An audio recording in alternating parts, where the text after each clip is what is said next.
granny's, Abner. I believe that's our ring. I know Islam. I believe you're right. I'll see. Hello, jot 'em down, store. This is Lum and Abner.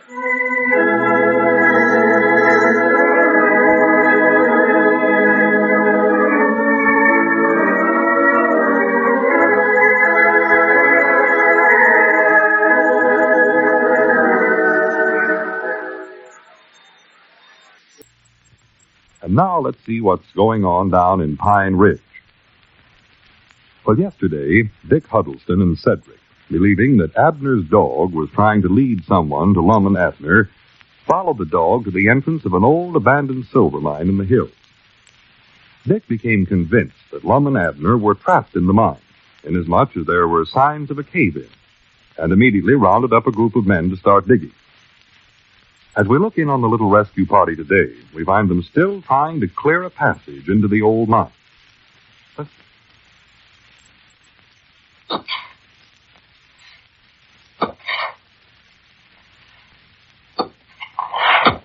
Here, Grandpap, let me have that pick a while. Yeah, I'm doing all right here, Richard. No, you better go outside now and get yourself something to eat before that bunch out there eats it all up from you. Well, see if you can get somebody to take this shovel, too, Mr. Dick. I ain't had nothing to eat neither. Well, why didn't you say so, Cedric? Oh, wait a minute, here comes Mousy Gray. He can take it for a while.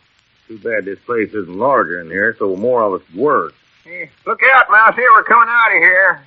Say, tell some of those fellas to get those buckets and carry some of more of this dirt out of here, too, man. It's beginning to stack up on us. Yes, Mom, I will. Yeah, howdy, Mousy. Yeah, how's it going down there, fellas? Yeah, that light hurts a feller's eyes after being down in there, don't it? Yes, Mom. That little old lantern there they've got down there ain't much help. Well, how you coming down there, man? Yeah, all right, I reckon, Squire. Is anything left to eat? Yes. There's some fried chicken left over there and some light bread and coffee. The lady fixed up a nice lunch for us. That sounds good enough for me right there. Hey, Mr. Ezra, Mr. Dick said for some of you fellers to get them buckets and start carrying some more of that dirt out of there. It's getting stacked up there to where we can... And I'm afraid some of our help's quitting us, Grandpap. Those moots and a bunch of them thinks that we're just wasting their time. They don't believe that Lum and Abner are doing all this digging for nothing. Yes, well, I'll admit it is an awful lot of confidence to put in that hound dog. That's what I've been trying to tell Richard, but he won't listen. Just 'cause he led him to the entrance of this cave ain't no sign there's anything inside of it. Might be a varmint of some kind he smells down in there. Yes. Well, I think the whole mine shaft is caved in as far back as it goes. Here we've been digging for nearly 24 hours, and still haven't found any sign at all that Lum and Abner have been down in there. That's what I say. What would they be doing down in there in the first place? There's a sign right there at the portal says, danger, keep out. They can both read. Why, yes. I'm in favor of taking out and going on home, please. Better get over there and get some of that fried chicken before it's all gone, Mr. Grandpap. Yes, help yourself there, Grandpap. There's a bucket of coffee sitting on the fire over there, too. You'll see it. Yeah, I'll find it. Well, Cedric, you got at that chicken a little late, but I see you made up for lost time, all right. Well, I never knowed when I'd get another chance at it. Did you leave any at all for Grandpap? Oh, yes, Mom. There's a few pieces left, I think. I couldn't get them in my hand. Say, some of them fellers over there was talking about going home. Yes, I know, Cedric. Grandpap and I were just talking about it.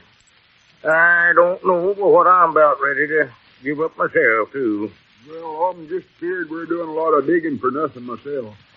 Might try it a little while longer. I don't mind digging, but I'd just like to know there's something down there first. Why, yes, of course. I still think it'd be smarter to follow up those clues that I got this morning. What clues are them, Mr. Squire? I never heard nothing about it. Well, you know, I sent an item into the county seat paper the other day about Lum and Abner disappearing, you know. And this morning, some woman over at Spiro, Oklahoma, sent in a letter saying that she saw two men answering Lum and Abner's description pass her house yesterday morning. Well, I do know. Yeah, and then a man in Mississippi wrote and said that he'd seen them over there. Or at least he thought he did.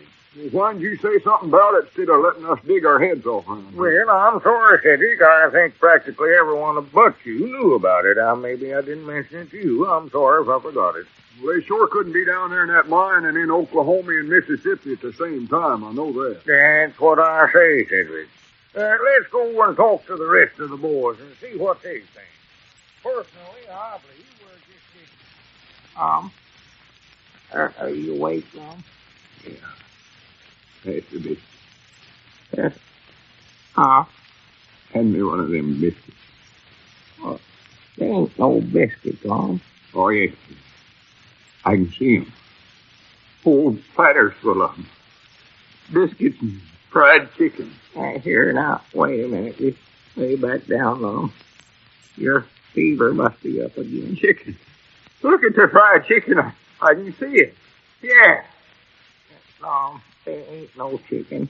Now, just calm yourself down. Oh, yes, yes, I can see it. What, Lum? Chicken. You can't see nothing in here. It's pitch dark. I can't. I can see. You're a chicken. You've been trying to fool me. You're a big fried chicken. That's what you are. Hey, look out now. Keep away from I me, know Lum. you now. Thought I couldn't see you, didn't you? Lum, now, you don't know what you're doing. Now I've got you. I've got you. Turn loose there, or I'll walk. I hated to do that, Lum.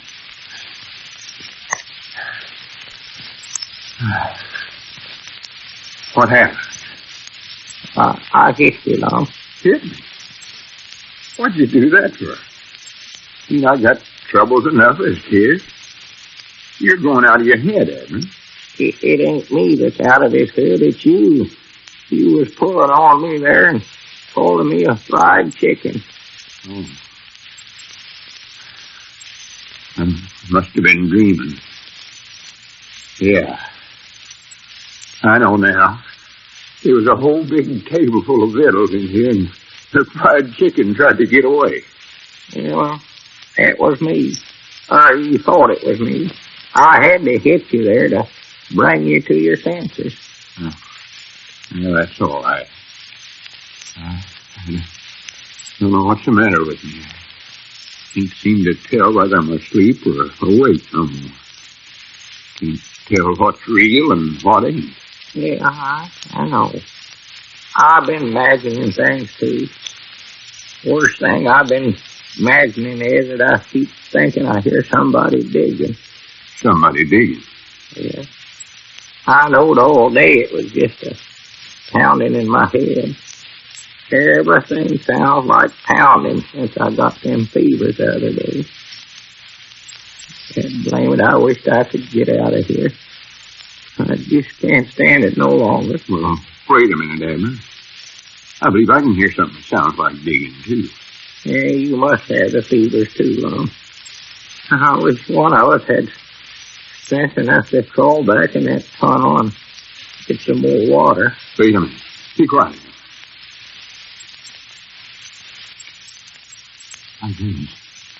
I can hear it. Just hallucinations is all it is, Lum. If both of us can hear it, it must be true. There it is again. I Greenies, they found us. They found us, Abner. They're digging for us.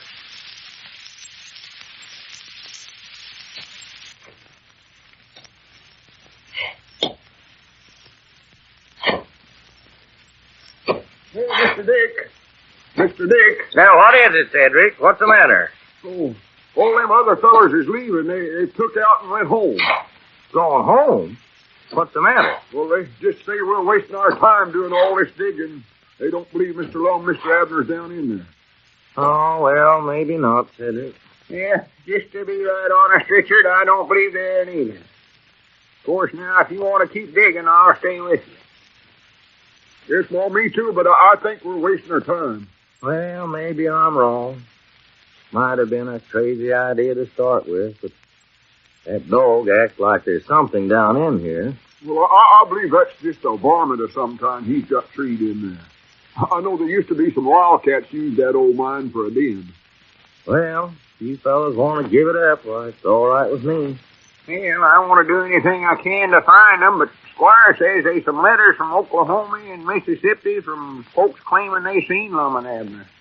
Might be we ought to sort of stop and investigate them first. Yeah, you're probably right, Grandpap.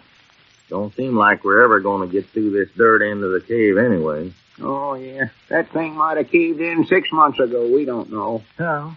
Well, let's get out of here then. Bring that pick there, Cedric. Go ahead, Grandpap. You call out first. Oh, excuse me, Mr. Dick. That's all right. Go ahead, Cedric. Yeah, they dumped half of that dirt we dug out of right here in the opening up to where the body can't hardly get in or out. Yeah, here's old Blue. Get out of the way, Blue. Here. What's the matter with you? Stop, Mr. Grandpap. He might bite you. Hey, what's the matter up there? Why, this crazy dog won't let me get out. Standing here in the entrance all bristled up there like he'd take a leg off. By Jacks, that settles it then, men. I didn't feel right about leaving in the first place. I'm going to stay here and dig through that cave in if it takes me a week. Come on, Cedric. Hand me that shovel there.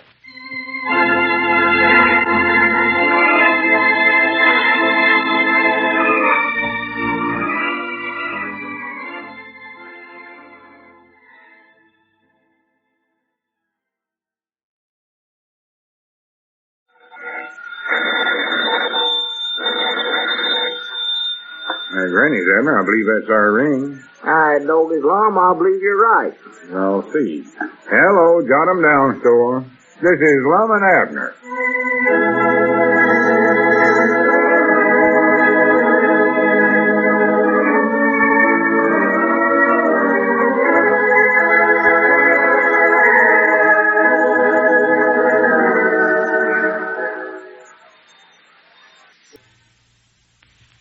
And now let's see what's going on down in Pine Ridge. Well, after digging a day and a half, the rescue party failed to find a passageway into the old silver mine, and as a result, most of the men gave up and went home. However, Dick Huddleston, still convinced that the dog has led them to where Lum and Abner may be trapped, has stayed on the job with Cedric's help. And that is where we find them now. Listen.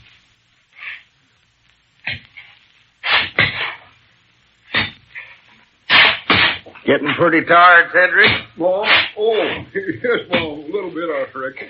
Porter. Yeah, maybe we better take time out and rest a little while. Oh, I can keep going a while yet if you can. Yeah, you get too tired now, we'll say so. Too bad we couldn't get a little more help. Yes, well, most everybody thinks we're just wasting our time digging here.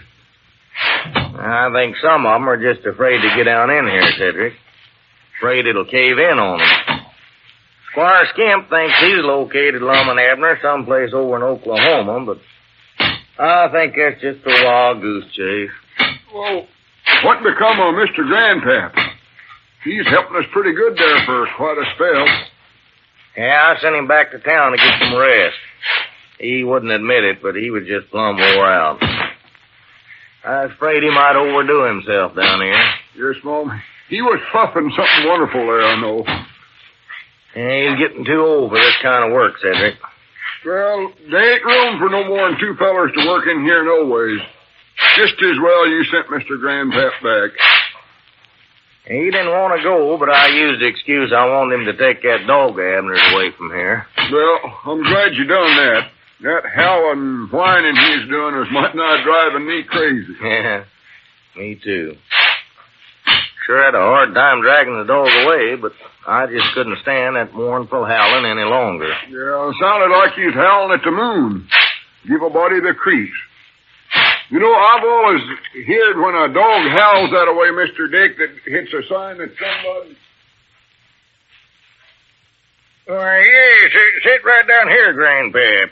I thought you were up at the mine with Dick and Cedric. Well, I was, Squire, but Richard got it in his head I was overdoing myself, and he insisted on me coming back to town here. Yes, well, you've got no business down that old mine, Grandpap, man of your age. Well, I ain't so old. I ain't a day older than I was 20 years ago. Or that is, I don't feel no older. What's the matter? Oh, just got a crick in my back there. Can't hardly stand to twist sideways. Can't imagine what's causing that. That is quite a mystery. Yeah, quick as I get rested up here, I'm going back up to the mine there. And I don't know, Grandpap. I'm afraid that's just a waste of time. I'm more positive than ever that Lum and Abner are over in Oklahoma someplace. Oklahoma, huh? Yes, in fact, I'm expecting a call from the sheriff any minute now over there. Sheriff? Yes. You mean they're in jail like I said they was? No, I'm merely having the sheriff question this woman who claims that she saw Lum and Abner. Oh, I see. The other lead I had, the man who thought he saw him over in Mississippi, that didn't turn out so good. Never. No, according to him, one of the men that he saw weighed over 230 pounds. Well, that couldn't have been either Lum or Abner. No. Both of them together don't weigh a whole lot more than that. No, that couldn't have been them. Not less than one of them has put on a lot of weight since he left here. They might have been eating an awful lot lately. Fella gets away from home that way. He gets awful appetite. I doubt that they'd put on that much, old Grandpap. Well, I'm pretty hopeful about this other lead, though. Yeah. Hope you got the right hunch there, Squire. I'd give everything I got in the whole wide world to see them two old varmints again. Yes, well, I'm sure that everybody in town feels that same way, too, Grandpap. I try to keep myself from thinking the worst, but it does look like we'd have got some actual trace of them by now, if we're ever going to. Well, I'll tell you, Grandpap, while I don't like to say things like this, but I've just been wondering if Abner and his wife were getting along well together. Oh, of course they was. Well, I don't know, but perhaps he and Lum just decided to skip out and not let anybody know where they were going. Oh, no, that just couldn't be, Squire. Abner and his woman always gets along with one another, nearly. Now, why did he try to deceive her about where he was going, then? Deceive her? Yes, deceive her. Before he left, all he did was just give her a few vague excuses about staying at Lum's place or going somewhere with Lum. He never gave her the slightest indication that he was going away for any length of time. Yeah, that is curious, come to think on it. Have to admit it. Yes. Always before he told Elizabeth wherever he's going. Yes, well, the whole thing looks mighty strange to me, Grandpap. Someday we'll find out the true story behind all this, too. Excuse me a minute, that's my ring, I believe. I know I can't figure out nothing about it right now. I'm just mixed up something terrible. Pardon me a minute. Go right ahead there. Hello, Filbert and Skimp, Casualty, M.K. Skimp speaking. Oh, yes, Mamie, put 'em on. By George, it's a call from Oklahoma, Grandpap. Oh, well, good. Hope they got some good news for us. Hope they're in jail over there. Hello? Hope they robbed a bank, that's what I hope. Yes, this is M.K. Skimp. They bring some of that money home. Oh, yes, Sheriff, yes.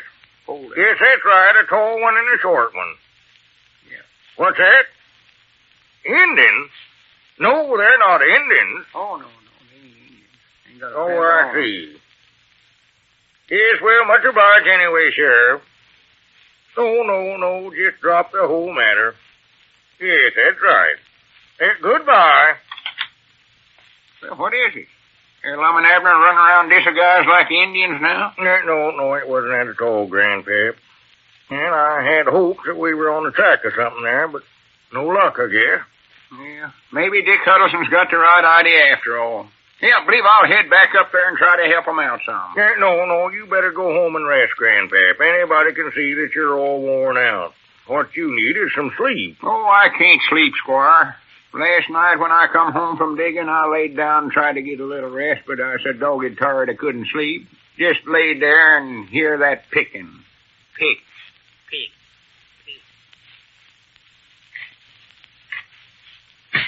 Yeah, wait a minute, Cedric. Let me get in there with this shovel now and get some of that dirt out of your way there. Yes, Small.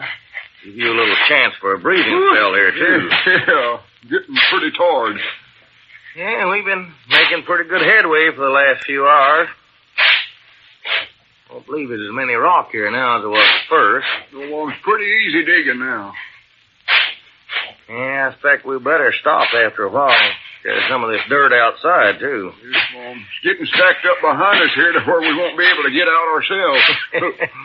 Have to get somebody to come out here and dig us out now. Yeah, that'd be a good joke on us, wouldn't it? Or would it? Yeah, I don't imagine that'd be much of a joke, Cedric, to be trapped down in a mine. No, I don't know how come you say that in the first place.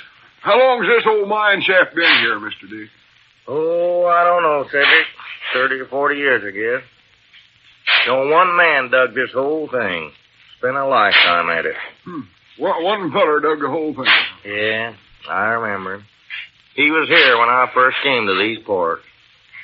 Old Crazy Jim Bars, they called him. Used to live right on top of this hill. Had a little shack sitting right up there on top of the ridge. I wish now I never had a dug the mine in the first place. That's what I wish. I imagine there are times that he wished that himself, too, Cedric. He kept looking for a big vein of silver, but he never did find it. In paying quantity, that is. Yeah, I guess that's cleared out enough there now, Cedric. Think you can use that pick a little bit more now. Yes, sir. Here, let me move back out of your way here. Only thing that worries me now, Cedric, if we do find him, I'm just afraid it might be too late. Wait a minute. I believe this thing's caving in here, Mr. Dick. Here, well, don't use that pick anymore, then. Let's take a look at it. Here, hold that lantern up there. Let's see what it looks like overhead here, Cedric. It don't sound like it's up there. It's right in here where it's caving in. Looky there, Mr. Dick. What is it? Oh, there's an opening there. Opening? We've dug through it. See that hole in there? Here, let me see, Cedric. Yes, sir. Here, let me crawl up on this dirt here and stick the lantern through there. Yeah, here. Maybe this is all that's caved in, Cedric. Yes, Mom, I believe it is. Yes, Mom, there's a big room here, looks like. Can you see anything? No, Mom, this lantern don't throw out enough light. Yeah, well, here, let me get up there, Cedric. I might as well crawl on through on this bird. Yeah, sure, go ahead. I'll follow you. Believe I'm going to have to shovel a little of this dirt out first, though. Just barely can get my head through this hole. Hand me that shovel there. Yeah, here. Hurry up, Cedric. Shovel it off the top there. Maybe that other dirt will cave in then. Yeah, now that done it. Here, now I believe I can get through. Yeah, well, go ahead. I'm right behind you. Yeah, plenty of room now. Watch out for this little step off here. Yeah, I'll watch it. Wait a minute, Mr. Dick. Looky there. What is it, See Cedric? them eyes? It's a wildcat, that's what it is. He's backing up down that tunnel. Yonder he goes, see him? Must have been a wildcat old Blue had treed in here. I'm not looking at that. Look over here to your right, Cedric. Mom, where? Right there. It's them, Cedric, but what, Mr. Dick? well, look. Oh, my goodness.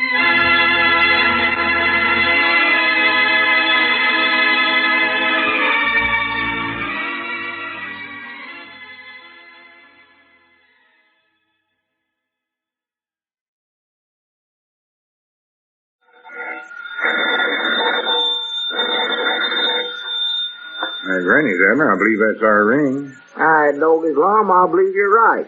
I'll see. Hello, jot 'em down, store. This is Lum and Abner.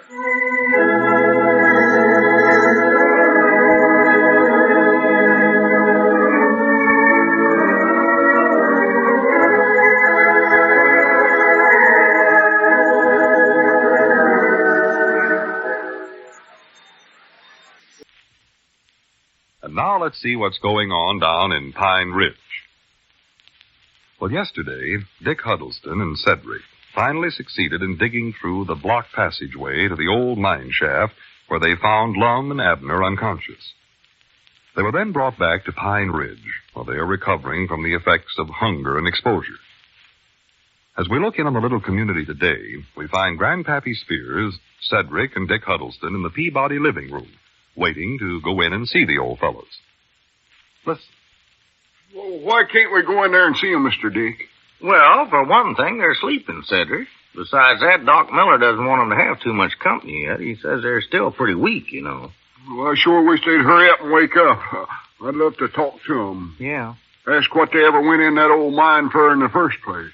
Well, I think a lot of us would like to know that, too, Cedric. Jiminy, I sure would. I know that. Yeah, but if we get to go in there now, men, and talk to them, I don't think we'd better ask them anything like that. We just stay a minute or so. Don't make them talk too much. They're still pretty bad condition, I think. Well, they sure looked bad when we found them, I know that. Oh, yeah. They was unconscious, wasn't they, Cedric? Yes, Mom, they sure was. I thought they was goners, both of them. Yeah. Never had nothing scare me so bad in all my life. Well, I know I'd never want to go through that again. It's just a miracle we ever found him, too. Well, a miracle, a good sense of a hound dog. Yeah, I believe that's the Peabody's ring there. Reckon we order answers or call Elizabeth? Yeah, go ahead and answer it, Grandpap. Elizabeth's got her hands full taking care of Lum and Abner. Yeah, all right. Full-time job just trying to find bases for all those flowers that people are sending over here and all that food and stuff, too. Hello. No, this is Grandpappy Spears. Oh, how are you, Miss Emmeline? Yeah, they're doing pretty good. Yes, Mom. Doc Miller's been here again about a half hour ago. Yes, Mom. Well, he said they could have a few visitors as long as they don't stay too long. Oh, I know Lum would just love to see you. I ain't had a chance to talk to him myself, but Elizabeth says you was the first one he asked about whenever he come to.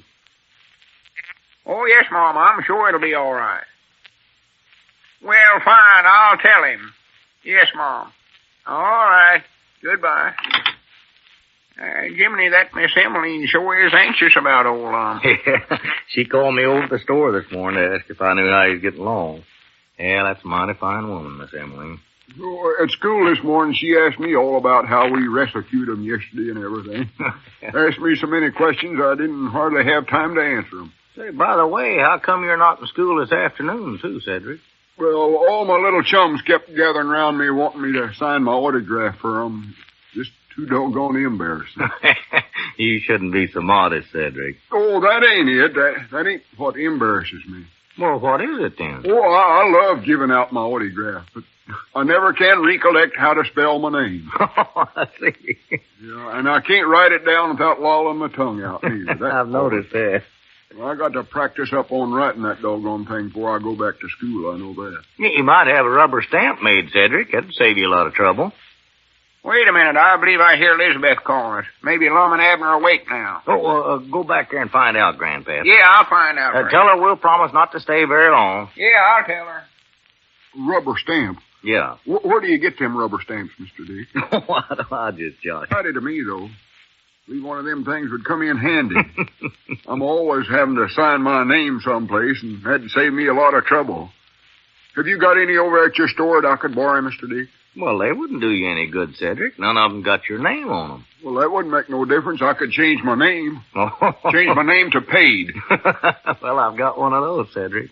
Yeah, if I could get a good-looking enough rubber stamp, I'd be willing to change my name. Cedric Paid. Well, I believe it might be less complicated if you just practice up your handwriting a little, Cedric. Hey, fellers, they're awake. Beth says we can go in now. Oh, good. Now, I don't think we'd all better go in at once, so... you and Cedric go ahead, Grandpap, and I'll wait a while. Oh, no, you go in, Mr. Dick. I'll just as lief wait. Want to get a pencil and practice up writing anyway. Well, all right. We won't be in there long, Cedric. Yeah, follow me, Richard. They're back in here in this room somewhere. Yeah, now remember, Grandpap. Bedroom, I know. Don't start asking them a lot of questions about their experience or why they went down or anything now. No, I won't. Just love to know, though. Yeah, but Doc said not to tire him out now, so I'm doing. Here's the door. Yeah, be quiet. Just bust right on in. Oh, be quiet. I'm being quiet. All right. Well, what's all this whispering for? Come on in here, you Well, howdy, Abner, you old scallywag. Howdy, Lum. How you feeling? Oh, tolerably well, I reckon. Yeah, sit down if you can find some chairs there, feller. No, we'll stand up. Won't be here long. No, sit down now. And after this, don't do all that whispering when you come in here. For the sakes, you make a body feel like he's half dead. Jiminy, you looky, too. I've never saw two worse-looking skeletons in my whole life. Hey, Grandpa. What's the matter, Richard? Oh, that's all right. Come over here to cheer him up, didn't I? Yeah, well, we got a pretty good idea what we look like. We're just glad to be alive. Look like anything, I'll tell you. Yeah, they tell us you and Cedric was the ones that found us, Dick. Yeah, we just got there in time, too, Lum. How you feeling? Getting enough to eat now? Well, there's the worst part of it right there. That dead-gum Doc Miller won't give us hardly nothing to eat. We're coming as nigh starving to death here at Abner's as we did down there in the mine. Yeah, Elizabeth tells us that the kitchen is just stacked full of victuals and folks has been sending over here to us. Yeah, I seen some of it. Cake and chicken and all sorts of stuff. You know that about all we've had is just a little soup. Doggy, I could eat a steak as big as that pillar yonder. Well, it wouldn't do for you to pitch in and eat a big batch of stuff right now, though, Abner. You have to sort of get used to that gradual. Well, I don't know where I can wait that long or not. Oh, your stomach wouldn't know how to handle it. I'm getting dangerous. I'll be snapping people if they keep this up. Well, Doc knows what he's doing, I reckon. Fight him, too. He told me what he was most feared of was that you might come down with the pneumonias. Well, I've been so hungry all the time, I never noticed whether we had them or not. It's 1,000 wonders we never did catch nothing like that. Damp as it was down in there. Well, I guess it seems pretty good to be out there, doesn't it? Oh, me, Dick, you just ain't got no idea. No, I know. We'd both give up all hopes of ever getting out. Never was so surprised in all my life when Elizabeth told us we'd just been in there about a week and a half. I thought sure we'd been down in that mine for 2 months. 3 months. See, we never had no way of telling how long we was in there. Couldn't tell where it was day or night. We used up all our matches right there at first trying to find a way out of that place. Well, what I want to know is why did you go down Hey, in Grandpap, now watch it. Huh? Well, the whole thing's over now, fellas, and we're just mighty glad that you're alive, I'll tell you that. All you have to do now is just take it easy and rest and get back on your feet, get to feeling good again now, and you'll be all right. Well, sir, all I've got to say is that we're just awful lucky to have friends like you fellers. Amen. We've heard how everybody else quit trying to dig through that cave-in, how they all give up. Well, the credit goes to Cedric and Richard there. Well, actually, the credit goes to that dog of yours, Abner. He's the one. Yeah, that's right. Now, there's the smartest thing I ever seen a dog do, I believe. Oh, it was. Old Blue tried for several days to get somebody to follow him to that old mine before they done it. Why, yeah. Hung around my store down there, pulling on everybody's leg that came in there, trying to get them to go with him. They wasn't paying any attention to him. Well, in fact, at first it never entered my head at all what he's trying to do. No, we all thought he just wanted to go hunting. You know, Abner, how he always done you whenever he wanted to go hunting, come in the store there and pull on your britches leg. Why, sure, yeah, I know. I don't blame him. He's a smart dog. I've always said that. They're the smartest dog that I ever seen in my life. And as good a varmint dog that ever struck nose to the trail. He's mighty nigh human. Yes, he is. Fact says Elizabeth even lets him in the house now. Always before, you know, she'd run him out of the house with a broom. Oh, I'd just make him one of the family if I was you. No, I aim to do it. Aim to do it. Adopt him's what I'll do. Well, I hope she don't run him out no more. And, Abner, if I ever see you mistreating old Blue, Dad blame if I don't beat bumps on your head. Well, he ain't going to be mistreated. Don't you never worry about that. That dog will never be mistreated. I think I'll buy him a new collar. A golden, maybe. Put his name right on there. Blue. Yeah, that's a good idea. I'm going to get him a red plush bed to sleep in, I think. Might even let him sit up to the breakfast table with us eating. You know, I believe he knows exactly what a hero he is, too. Walked around the room here this morning, looked like he was just so proud of himself he didn't know what to do. As Squire Skimp was talking to me a while ago downtown there, he said he wanted to get some pictures of the dog and send them in the county seat paper and write a little article, you know, about him. Well, good for Squire. I hope they'll send out some of them reporters to interview old Blue. Oh, that's silly, Abner. You can't interview a dog. Well, old Blue you can. Oh, did I tell you that dog's smart enough to do anything? He'll figure out some way to answer their questions. Don't you worry. Jimmy, I wish you fellers would answer one for me. I've heard different stories on this, but tell me, how come you fellers to go down in that mine in the first place? Well, we just... let's see now. Huh. What in the world did we go down there first? Been so long. Oh, my now. goodness. I just recollected something. What's the matter, Lum? I got to get out of here. Here, Lum, lay down there. You can't get out of that bed, not in your condition. I can't help it. I got to get to that phone. Lum, now take it easy. You're delirious. Why do you have to get to the phone? I can't tell you. It's too important. Just let me get to that phone.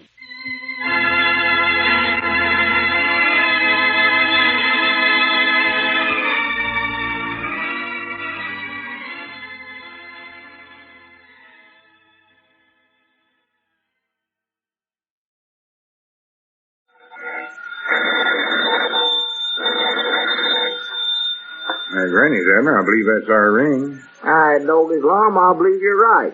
I'll see. Hello, jot 'em down, store. This is Lum and Abner.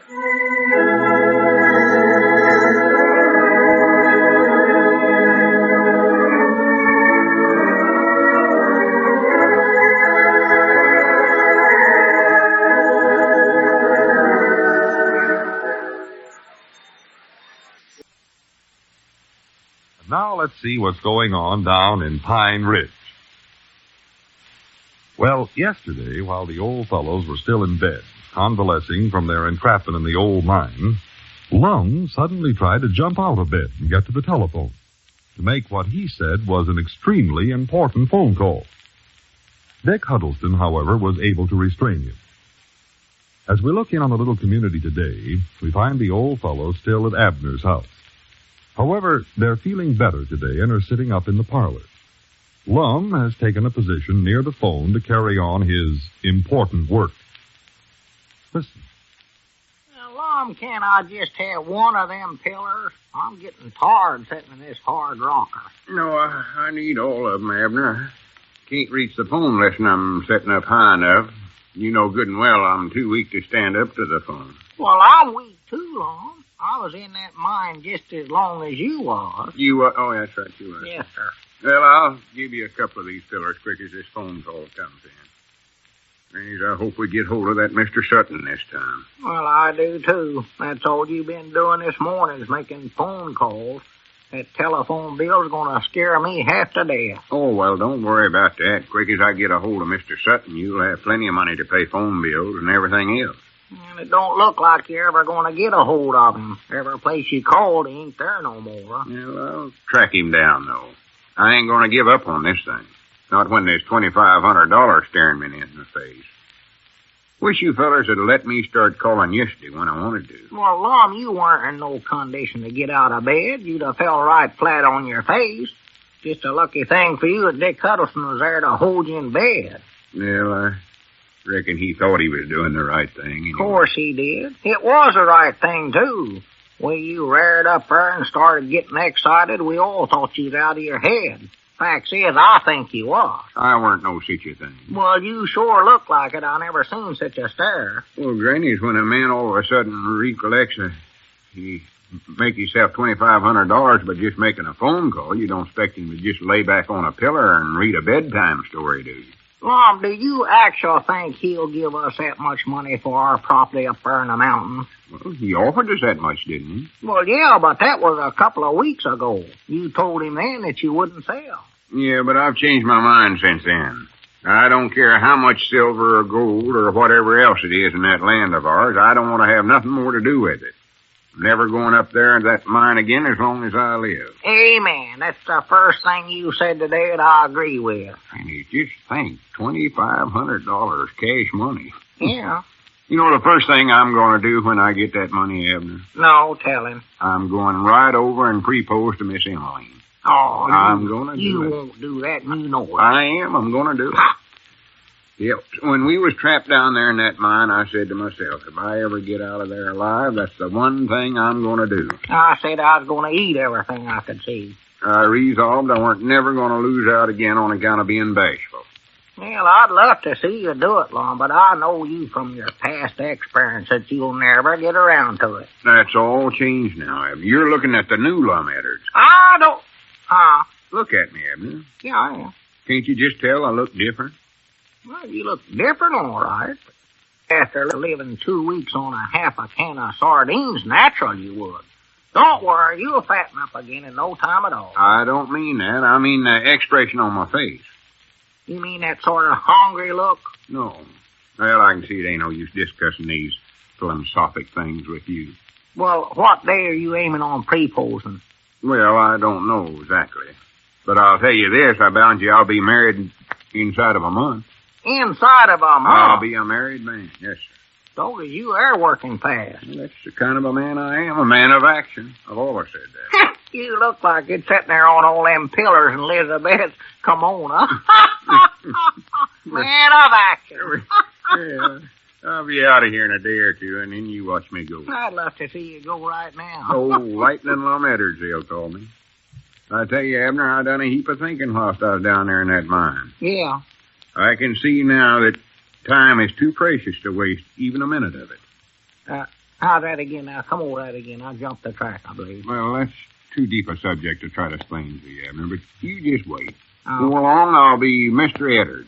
Or that is, Miss Emmeline will be Mrs. Eddard. Well, how do you know she'll have you? You ain't even asked her yet, have you? I know I ain't, but I know she'll say yes. You do, huh? Oh, a man can tell them things. Oh. I could tell it in the tones of her voice whenever she called here a while ago. I could read it in that soup she sent over. Read it in the soup. That wasn't alphabet soup, Lum. That's chicken noodle. I know it wasn't alphabet. Well, how'd you read it in there? Did she put a note in that bowl of soup for you? No. Come to think of it, it did taste a little bit like there's a paper in it of some kind. It never done no such a thing. That's the best soup you ever ate in your whole life, and you know it. Do I? Of course you do. I could eat soup like that every day for the rest of my life, and that's what I'm aiming on doing, too. Well, how come you never finished the one bowl you had of it then? Well, because there's somebody at your door. Yeah, I am. Come in. Hope it's Grandpap. Oh, what a day. Well, hello there, Cedric. How you fellers feeling today? I see you're setting up now. Yeah, well, we're feeling better, Cedric. Doc Miller says we'll be up and around in no time at all. Yeah, find yourself a chair. Sit down there, Cedric. No, Bob, I got to race back to school. I just wanted to bring you the paper. Paper? Yes, Mom. Mr. Squire says there's an article in there about you fellers getting out of the mine. There is? All right, Dogan, let me see that, Cedric. Whereabouts is the article at? Well, I don't know. I ain't had time to look for it myself yet. I got me another copy I'm going to read on my way over to the school. I'll see you fellers again. Yeah, well, much obliged for bringing this over, Cedric. Yes, Mom. Doggy, the article, ain't there? Hurry up, let me see the paper. Well, wait a minute. Let me find the article here first. I want to read it. Look on the front page there. That's where it's bound to be. That's where I'm looking. What does it say? Says a long, bitter fight predicted for Pacific War. Authorities estimate 2 years after Germany's defeat will be required to beat Japan. Well, that ain't about us. So is it going to take that long to whip them? Well, sure it will. We're just getting started in that war. Yeah, we still got a lot of fighting to do there. Hurry up and find that article about us. Yeah, well, let me see here. What's this in here? Today, after 3 years of war, Japan still holds her main defensive position. Let's see, Japan's war production remains Oh, you're back on that other article again. I know it. Practical unimpaired and in some cases has actually increased. Abner, better let me have the paper. I'll find that article. Well, wait a minute. I'll find it. It's Americans urged to maintain all-out support on home front until final victory. Wait a minute. There's my call. Be quiet now. Huh? Be quiet. Hello? Yes, this is Lum, Mamie. Have you located Mr. Sutton? Had better keep fighting and working. No, where's Tall in Hot Springs, huh? What's that? All right, try him in Little Rock then. Yeah, it's important that I find him, Mamie. Yeah, I'll be right here at Abner's place. All right, Mamie, old girl. Goodbye. Has he went to Little Rock now? Well, they ain't sure, but they think so. Peculiar how that feller skips around. Yeah. Kind of suspicious, I'd say. Ain't you found that article about us yet? Well, it ain't on the front page, I know that. Tells mostly how we can't have no let up after Germany's whooped and gotta stay on the job and keep buying war bonds and such as that till we get Japan licked, too. Well, here, I better find it. Well, go ahead, take it. Cedric must have brought us the wrong paper. I don't. This week's paper. Have to be this one. Oh? Wait a minute, here it is. Now, how in the world that thing ever get over there? Whereabouts? Down at the bottom of the back page here. Somebody sure slipped up there. Yeah, printed the paper backwards. Read it. See what it says. Hurry up. Due to the heroic efforts of an old hound dog, 2 Pine Ridge men were recently rescued from a mine shaft in which they were trapped. The dog led R. Huddleston and C. Weehunt to the scene of the near tragedy where, after a day and a half of digging, the victims were freed. Well, the men trapped were Lum Edwards and Abner Parsons. Abner Parsons? Who's he? Well, that's just a mistake. So them newspapers never get my name right. I know there weren't nobody but you and me down there. Well, wait a minute. Don't even mention me there at all. Yes, it does. It's got your name wrong, so. Doggone, I'm going to call up that dad-blame newspaper and tell them what I think about it. Well, don't do it now. Abner Parson. I don't want the phone tied up. I'm expecting another long-distance call. I don't care if you're... come in. Yeah, howdy. Oh, well. Got a telegram for you fellers. Telegram? Who's it from, Grandpap? I don't know. It's the second one I've delivered this year, though. Well. Sure keeps me hopping. Hurry up, Abner. What does it say? I'm just dying to know. Well, I'm too nervous to read it. Here, Lum, you take it. Yeah, let me have it. I just don't know what it is about a telegram, but they always get me jumping nervous as a rabbit's nose. What does it say, Lum? Well, what do you know about that? Oh, what is it? What is it, Lum? Listen to this. Arriving Pine Ridge Monday night. Don't sign anything or make a move until I get there. Sign, W.J. Chancellor. Who in the world is W.J. Chancellor? I don't know. Never heard of him in my whole life.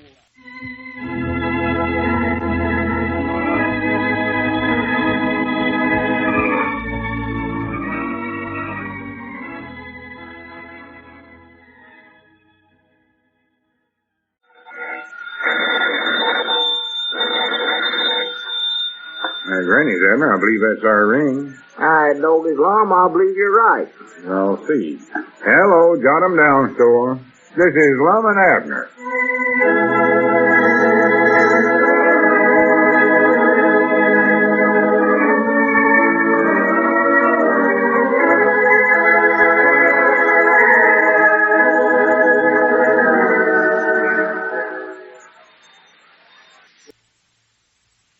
And now let's see what's going on down in Pine Ridge. Lum has desperately been trying to get in touch with Mr. Sutton to find out if his offer to buy the old fellow's hill property is still good. But he has had little luck so far.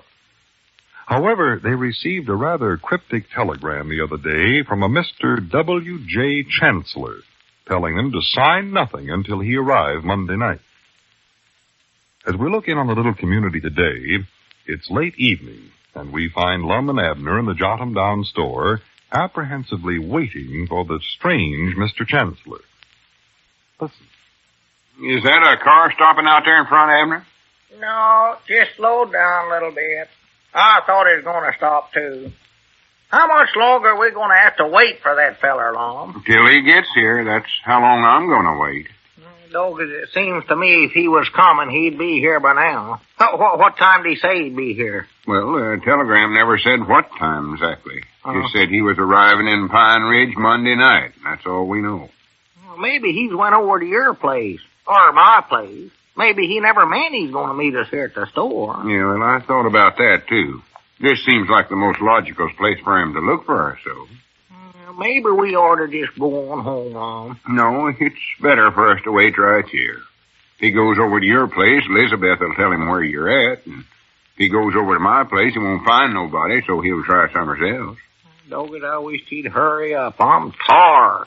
And thirsty, too. That bucket of branch water you brung up here, you can't drink that. Don't look so good. They look like stump water. Oh, I'll be glad to get that well cleaned out. It's the latest we've been up any night since we got out of the mine. Doc Miller said we ought to still take it sort of easy, you know. Well, we ain't overdoing. We're sitting down and resting, ain't we? Yeah, we're sitting. To hear you talk about it, think we wasn't anxious to find out what this fellow wants with us. Well, Lum, I'm just as curious as anything, but dogged, I'm tired, too. Well, that telegram got my curiosity roused up to where I can't hardly stand it. No. I thought at first that it had some connection with Mr. Sutton and our property up in the hills, but I know now it ain't that. How do you know it ain't? Well, it just stands to reasons. Who? You was standing right here in the store today when I finally got a call through to Mr. Sutton. Yeah, I was here. He said he didn't want to buy our property no more. See, when he first made us that offer of $2,500 for it, he thought there was some magnesium deposits or something like that up there. Then he had some more tests made and found out there weren't enough up there to bother with. Well, I don't blame him for not bothering with that. I don't even know what that is. You don't? No, what is it? For pity's sake. Why, it's, you mean what is magnesium? Yeah. What is that stuff? Well, it's magnesium. Comes out of the ground. I know that, Lum, but what do they do with it after they get it out of the ground? Oh, they take it and bundle it up. Bundle? Take it summers and make stuff out of it, I reckon. What do they make out of it? Well, most anything that's made out of magnesium, they make out of it. Oh, it's interesting. Yes, it is. Now, do you understand? Yeah, I understand. But just what are some of the things that they make out of magnesium? Name just some article. Oh, I don't know. Magnetos for cars, I think. Milk of magnesium. But it don't matter. There ain't none up there no way. No. And nobody wants to buy our property, so we might just as well forget about that. Of course, if you recollect, I wanted you to take that feller up when he first offered us that money. If you wouldn't sell, you figured we could get a whole lot more money out of it some way. Well, let's forget that, too. And we never would have went down in that mine and got trapped. All right. I made a mistake, and I'm sorry for it. You just listen to me once in a while. And I said we was going to drop that subject. I feel worse about losing out on getting that money than you do. I was going to get married on that. You are? Well, you can still get married, can't you? Don't cost that much. All you need is $2. As long as you're the justice of the peace, well, you could get yourself to marry you and Miss Emmeline and get it did for nothing. Oh, I couldn't do that. Oh, you could talk yourself into doing it. Leastways, you could get yourself to cut the price. I'd be willing to put in a good word for you, to you. Yeah, but that looks silly, Abner. Have to be jumping around all the time. Jumping? I have to ask myself, do you take this woman so-and-so and so-and-so, and then I'd have to jump around and answer myself, I do. Oh. No, I wouldn't think of doing that. Marriage is too serious a thing. Well, all right, get the circuit rider to do it. Still only cost you $2. You don't need all that other money. That's just $4. Yes, you do. Have to buy a diamond ring. In fact, there's 2 diamond rings. You going to marry 2 women? No, one for the engagement, one for the wedding. Oh, that newfangled stuff. Then I'd have to buy myself a wedding torso. Yeah, naturally. You'll do that, I reckon. You gotta buy a house. House? A little white cottage with picket fence running clean around it. What do you want a picket fence for? I don't know. You want to keep some livestock in the yard? Keep your woman at home, I reckon. You're supposed to have it, though, I know that. They want to get out, I saw. And vines covering the house and red rosebuds all around the door. Doggy, you're going to have to chop your way into that house when you come home of a night, all that brush around it. Granny's, it's going to be wonderful. I can just see her now, standing there by that gate night after night waiting for me. Waiting for you to bring your axe so she can get back in? Abner, now stop making fun of me. You don't realize how much this means to me. I ain't making fun. I'm just trying to help you along. Well, I don't need no help from you on this. Family of rabbits couldn't get into that place. Look outside and see if you don't see that fella coming. Mom, it's too dark to see anybody. I don't know what he looks like. No way. Wouldn't know him if I saw him. Well, you can see a car coming, can't you? Will he be driving a car? I don't know. He never said. Mom, I don't believe he's coming tonight. Let's see that telegram again. Maybe we read it wrong or something. No, we never done no such a thing. I know exactly what it said. What did it say? Arriving Pine Ridge Monday night. Don't sign anything or make a move till I get there. W.J. Chancellor. Did you ever know anybody by that name? You got any relates named Chancellor? No, not that I know of. I've thought all day long trying to connect that name up some way or other. Maybe some long-lost uncle of yours is going to leave you $1,000,000 or $1,000 or something. Well, he wouldn't have sent the telegram to both of us then. We ain't got the same uncle, I know. No. Reckon what he does want. I don't know. He ain't got the slightest idea. Why don't he want us to sign nothing? Why don't he want us to do nothing till he gets here? I don't know. I drove myself stark raving, mad, crazy, insane trying to figure this thing out. I know that. He might at least just give us some little hint about what he wanted to see us about. Yeah, there's something mysterious about this. Ain't no doubts about that. To be right honest, I'd rather he wasn't coming here to meet us in the night this way. I'd rather for him to come in the daytime. I've been sort of thinking about that, too. You reckon I ought to get that baseball bat out just in case of? Baseball?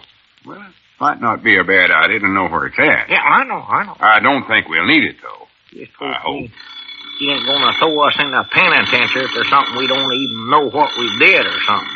Granny, wait a minute. Dungeon, that's him calling right now. Let me get to that. Let's not answer. We got to.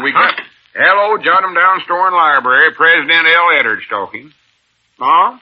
Mom, is he a woman? Oh, how are you, Miss Emmeline? Oh, Oh, no, Mom. He ain't showed up yet. Oh, well, we won't stay down here too long. I'll get home and get some rest. Well, now, don't worry about me, Miss Emmeline. I'm beginning to feel pretty good again now, anyway. Getting my strength back. got mine back and I'm losing it again. I ain't overdoing. Yes, Mom. Oh, I got my neck scarf. Well, I'll wear it home, honest I will. Well, if you give 'em out orders, you'd think they'd done married. Well, that's awful thought of you to say that. Oh, you're just saying that. Telephones is wonderful. Well, I think you are, too. And love's wonderful. Yes, I do, honest. Hey, Lum, there's somebody Well, I wouldn't coming, say it Lum. if I never Must meant be it. him, Lum. Oh, I got to hang up, Miss Evelyn. I think he's here. Yes, Mom, I Hurry sure up, will. hang up. All Hang right. up. Goodbye. He come in the car like you said he would, Lum. Look Well, out now, there. let me do most of the talking now. Yeah. Well, how do you do, sir? How do you do? How do you do? Come right on in, sir. Thank you. Did you get my telegram? Well, yeah. Oh, good. That's fine. You haven't signed with anybody, have you? Well, no. See. We ain't saw nothing not to sign. That's good. That's fine. You're lucky men. Yes, indeed. This is going to mean a great deal to you. Now, let's see now. Which one of you is Mr. Edwards and which one is Mr. Parsons? Parsons. My name is Chancellor, of course. You saw it in the telegram, W.J. Now then, you say you're Parsons? No, I'm Edwards. He's Parsons. Or that is, he's actual Mr. Peabody.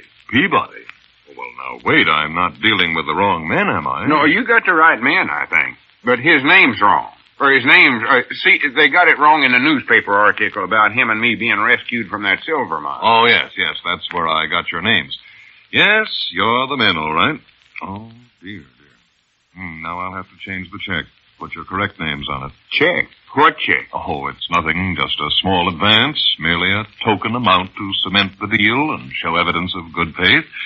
Now But then... just wait a minute, Mr. Chancellor. We can't go accepting no checks unless we know what they're for. Now, what's this all about, anyway? Oh, didn't I tell you? Not as far as I know, you never. Well, then... Huh?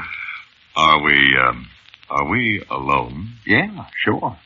All right. Then come closer.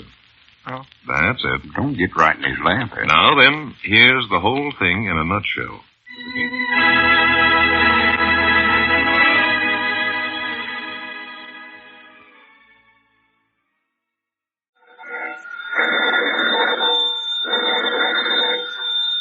Granny's, Abner. I believe that's our ring. All right, Doggy's Lum, I believe you're right. I'll see. Hello, Jot'em Down Store. This is Lum and Abner.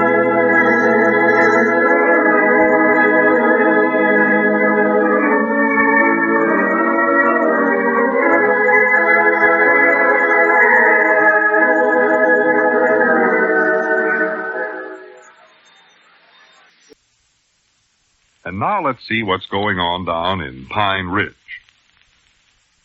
Well, yesterday, when Lum called their biographer, Mr. Chancellor, to get some more ideas on how to conduct an urban social season for Miss Emmeline's benefit, he discovered that Mr. Chancellor had left the boarding house the night before and had not been seen since. As we look in on the little community today, we find the old fellows in the Jot'em Down store discussing Mr. Chancellor's departure. Listen. Well, is that where Mr. Chancellor went in up there in the hills? Yeah, he told me all about it this morning. You mean he actually stayed down there in that mine shaft all night long? Yeah, he done. Oh, my goodness. See, he wanted to see how it felt to be down in there so as he could write down in the book exactly how we felt. Yeah, but of course we was trapped down in there, though. He could get out any time he wanted to. Yeah, but that gave him a pretty good idea how it was. How dark and scary and damp and everything was. He could find out the condition we lived under. Yeah. Of course, there wasn't no wildcat in there. No. Oh, I wouldn't go down in that place again for all the money in the world. Doggies, me neither. Elizabeth tried to get me to go down the cellar to get a few potatoes the other day, and I just flatly refused to do it. I Wouldn't don't go. blame you none. I even got a flashlight over at my place that I turn on before I go in the closet. Of course, there's one thing I still can't understand about that Mr. Chancellor, Lum. Why didn't he let Sister Simpson know where he's going, instead of just disappearing so Miss Terra said away? Well, there wasn't no particular reason for telling her. Huh? Sister Simpson ain't his guardian. Well, no. Just 'cause he's living at her boarding house ain't no reason why you ought to tell her every little thing he does. No, I reckon not. I do wish he'd stay put a little bit better, though. He gets me all nervous the way he's always just vanishing all at once. Well, just stop worrying about it. He's all right. He's honest. I know he is. And when he gets over here today, don't look at him like you suspicion him or something. Is he coming over here? Yeah, I told you about it. Huh?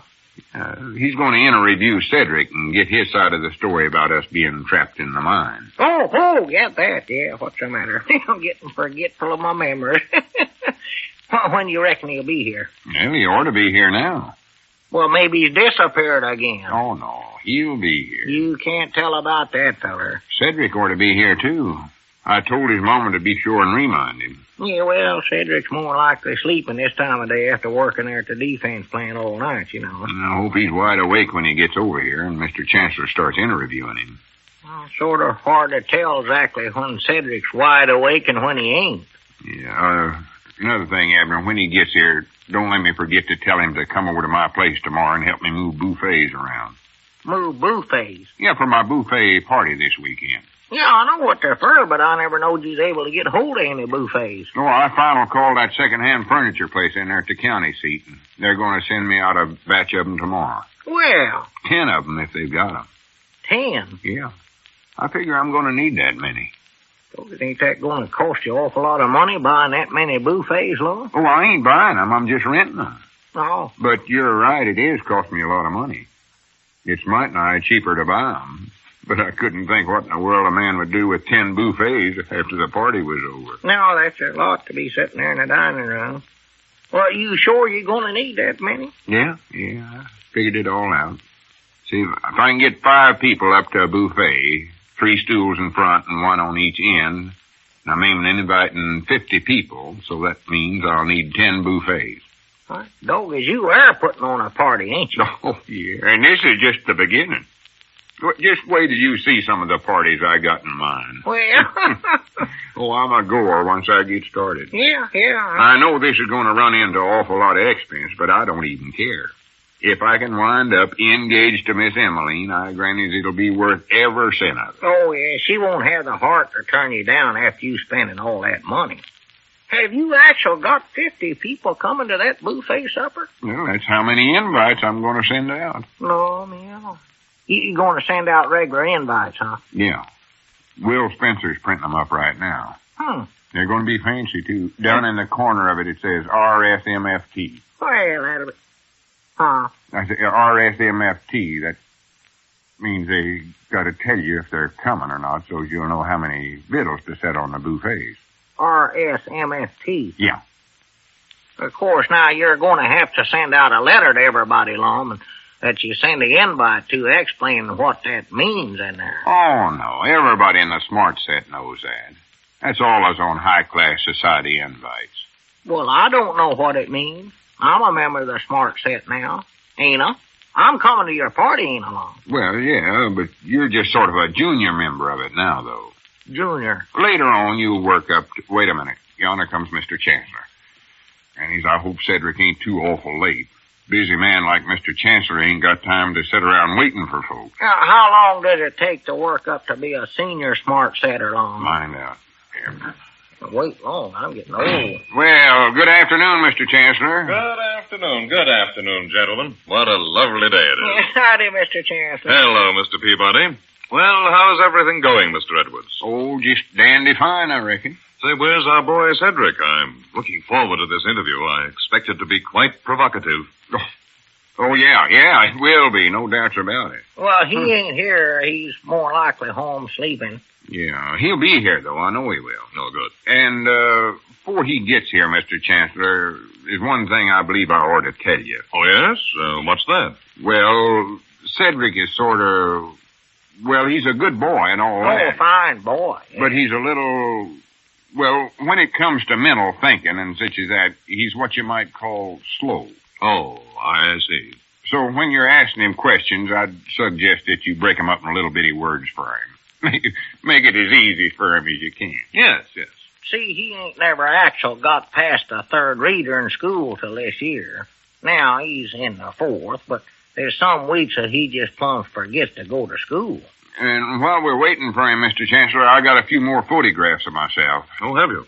Thought you might want to put 'em in the book. Now, there's a good one right there of me when I first joined the Pin Oak Flats Boating and Mandolin Club. Now, wait a minute. Here comes Cedric right now. Doggies, look at him. Got his blue serge Sunday suit on, a new pair of tennis shoes. He's sure dressed up. Recollect what I told you now, Mr. Chancellor. Yes. Yeah, hurry up and get in here, Cedric. We're waiting for you. Here I am. Well, how do you do, Mr. Chancellor? Well, hello there, Cedric. I'm happy to see you. Yeah, I'm happy, too. Mr. Chancellor here wants to ask you. I know all about that. I know what I'm here for. Well, let's get started, Mr. Chancellor. Yeah? Well, yes, all right. Well, yes, that's fine. Good, go ahead. My name is Cedric Wolfgang Weehunt, and I'm in the fourth reader at the Cloverleaf Township Public Schools. I'm ready to answer any questions you may propound in a willing and forthright manner. Well, that's fine, Cedric. Fine. Is this the boy you were telling me about, Mr. Edwards? Well, yeah, but... Are you feeling good, Cedric? Let us proceed, Mr. Chancellor. Well, now, let's see. Where would be a good place to begin? Would you care to know how I become connected with the mine entrapment story? Oh, yes. That's the logical place to start. Of course, yeah. Proceed, Cedric. Oh, thank you, I shall. It was with a good deal of alarm that I learned one morning of the sudden disappearance of my two good friends, Mr. Lum and Mr. Abner. Post haste, I directed myself to the establishment of Mr. Dick Huddleston, and there, after a short consultation, the aforementioned Mr. Huddleston organized a searching party and forthwith set out on a reconnaissance mission throughout the surrounding hillside. Well, I'll be a polka-dotted possum. Much to our dismay, however, we found no trace of the venerable old probates. Well, I'll be or reprobates.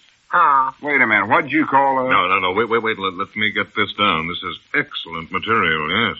Excellent. Just what I want. Cedric, where in the world? Please, Mr. Peabody, now, don't interrupt us now. I want to quote Cedric verbatim. You want to what now? Somebody ought to do something to him. Yes. He's adamant. There we are. Yeah. There we are. Now then, let's see. Where do we go from there? Try me on how we got the idea to follow the dog. Oh, yes, of course. That would be next. All right. How did you get the idea to follow the dog? Let's see now. Try me on what happened when we first come to the mine shaft. Well, all right. Let's do that then. What happened when you first came to the mine shaft? Well, doggone it. You having difficulty, Cedric? No, Ma. Let's go back to that other about following the dog. All right. How did you first get the idea of following the dog? Say, Mr. Abner, mind if I use your phone for a minute? Go ahead, Cedric. You sure you feel all right? Yes, Mom. I feel fine. Peculiar chap. Certainly has lucid moments, though. Very interesting type. Might do a whole book on him sometime. Is this Frank Foster's filling station? Is this Mr. Frank? This is Cedric. Yeah, pretty good. You better give me them answers again, though. Oh, that's it. Frank just memorized him on that. No, Mom, we done that. And, give me that second. Well, I'll tell you, I'll come over there and you can give it to me then while you're changing the tar. All right, Mr. Frank. Goodbye. I'm sorry, I'm going to have to leave now. I'll be back in about a half hour. I've got to do something secret. Well, that's all right, Cedric. Suppose we just postpone this interview of ours for a little while. I'll be ready next time. Yeah, I'll see you again soon, Cedric. Well, I'm sorry, gentlemen. I have to rush, but I have to go, too. I'm late now. You ain't going to disappear again, are you? Oh, I'm sorry. I can't wait, Mr. Edwards. Well, wait a minute. You ain't looked at these pictures yet. Oh, I'm sorry. I have to go right now. Well, where about you going? I have to see Miss Emmeline Platt. Our engagement starts at 4:00. Engagement? Did you hear that, Abner? Mr. Chancellor's beat me to it. Beat you to it? Well, yeah, didn't you hear him? He just admitted he's engaged to Miss Emily.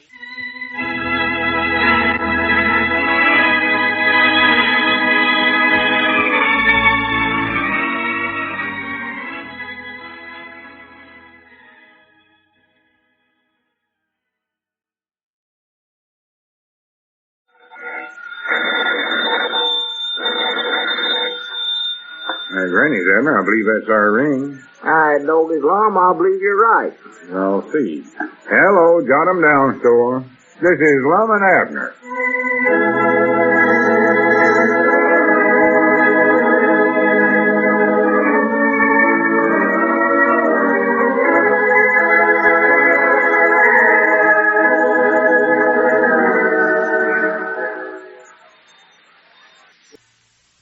And now let's see what's going on down in Pine Ridge. Yesterday, Mr. Chancellor's interview with Cedric Weehunt to get more material for the book he's writing was cut short when he announced that he had an engagement with Miss Emmeline Platt. This upset Lum quite considerably, as he figures he's lost out with Miss Emmeline even before his big courtship gets underway. As we look in on the little community today, we find Abner in the Jot-'em Down store and library trying to console his partner. Listen. Yeah, but, Lum, Mr. Chancellor ain't interested in Miss Emmeline. He just wanted to see her yesterday to interview her, get some more material for this book he's writing about me and you. Yeah, I know it. I found out, but I wished he hadn't used the word engagement. Why couldn't he have said appointment?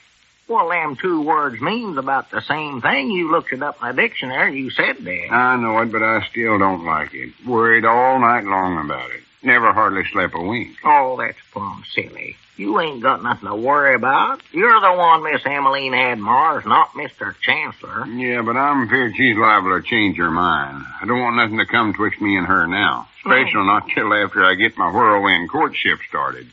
Well, you practical got that started now, ain't you? Gonna have that big buffet supper over at your place Monday. Yeah? You done got all the buffets for it, and all the invites are done sent out. Yeah, now there's another problem right there I gotta figure out. Problem? Yeah, I got to uninvite some people I've done invited. And I think maybe Mr. Chancellor is gonna be one of them. Well, just a minute now. What do you have to do that for? Well, I got to measuring the floor space over there at my house, and I see now I made a mistake. Mistake? Yeah, I figured I could get 10 buffets in there. 2 again each wall and 2 in the middle. But if I done that, I'd have one setting up again the kitchen door and you couldn't get in and out. Oh, doggy, that would be bad, wouldn't it? Well, sure. Couldn't serve none of the victuals I'm aiming to cook up. Yeah. Sit there and starve to death right at a supper table. Yeah. So all I can do is just take out one buffet and uninvite 5 people. Well, you can't hardly do that, Lum. Everybody's done got their invites now. I know. That's my big problem right there. Well, now, don't forget, Lum, I promised to help you with the victuals, so I've got to be there, you know. Well, I wasn't aiming on uninviting you. Oh, good. Hooray for me. Now, I know 2 that I don't think can make it anyway. 2? That's Mr. and Miss Goshen. Oh? Him and ailing again, and his woman more than likely have to stay home and take care of him. Yeah, well, that's good news. That ain't for him, I don't reckon. And Cedric, I know I can talk him out of it. Oh, sure. I can get him to eat in the kitchen or someplace like that. Yeah, you won't have no trouble there at all. That makes 3. Oh, yeah, and then I know another, an Eli White's boy, the one just back from the Army. Well, you ought to have him at the party, Lum. He ain't been back home but a week or so, and I know he'd enjoy seeing everybody. Well, I know he would, but I don't think he's going to be here. Ain't going to be here? No, he's got a pretty good job offered him up at Fort Smith. Well. Some big company up there. I think he has to leave Monday. Well, what can Eli White's boy do in a big company? Well, he said he's going to be a hydraulic tester. I believe that's what it was. What's that? I don't know. Test hydrauls, I reckon. Oh. Anyway, I know it's a pretty good job, and you have to know something to do it. Yes, sir. I just can't imagine that young white boy doing anything like that. Before the war, about all he ever done was hang around Dad Crockett's pool hall down there. I know his papa was always worried and disappointed in him. Yeah, well, he's changed now, though. Well, good for him. Army's done him an awful lot of good. See, they put him in the engineering corps, and he learned enough engineering stuff to get this job. Well, I do know. You know, that's going to be the case with a lot of boys that went into the service. They're learning things that'll give them a trade to follow when they get out. They'd be good men for employers to hire, too, count of their training and all. Oh, yeah, sure. Well, sure, I'm just glad to hear that about Eli's boy. Oh, yes, Papa's so tickled over him. Give him a brand new watch for his birthday. Well? Grew one. Grew one? Yeah. Well, me, I never knowed you could grow them things. How does Eli do that? I never said he growed one. You said he grew one. No, I never said... I said Gruen. That's the name of the watch. Oh, no, I was going to say, I thought I'd raise myself a batch of them, put in about an acre of wristwatches down there on the place. Would be nice. Oh, that'd pay off good, yeah. Hear 'em ticking all over the place. Yeah, right in with the corn you could plant there. Yeah, let's see now. With Eli White's boy, that makes 4 I don't have to worry about. Now, I just have to uninvite one. But who that one is going to be, I don't know. Well, what about Mr. Chancellor? You said you thought you might uninvite him. Yeah, but I can't do that. See, after all, he's writing that book about us. Going to make us famous and rich, so just about got to have him. Yeah, that's right. If you didn't do that, he might get mad and stop writing a book. Yeah, and we'd have to give him back that $300 advance money he gave us. And I've done spent a good part of that. Yeah, well, I've spent some of my half, too. Read that list over, Lum. Let's see who it is on there now. It ain't no use, Abner. I've read that list over forwards and backwards 100 times. There ain't nobody on there I can uninvite. Well, just read it one more time. Let's see how good. Let's see. First is Miss Emmeline Platt. And she's got to come. Yeah. She's the whole reason I'm giving this party. She's the host of honor. Oh, well, sure, you got to have her. Who's next now? Well, next is Abner Peabody. Oh, there's a good feller to have at a party. Yeah, be sure and have him. Oh, yeah. Elizabeth Peabody. She's nice woman. Mr. and Ms. Mousy Gray. Yeah, well, Gussie'd beat your head in if you didn't have them. But, Doggies, wait a minute. There's the ID, Lum.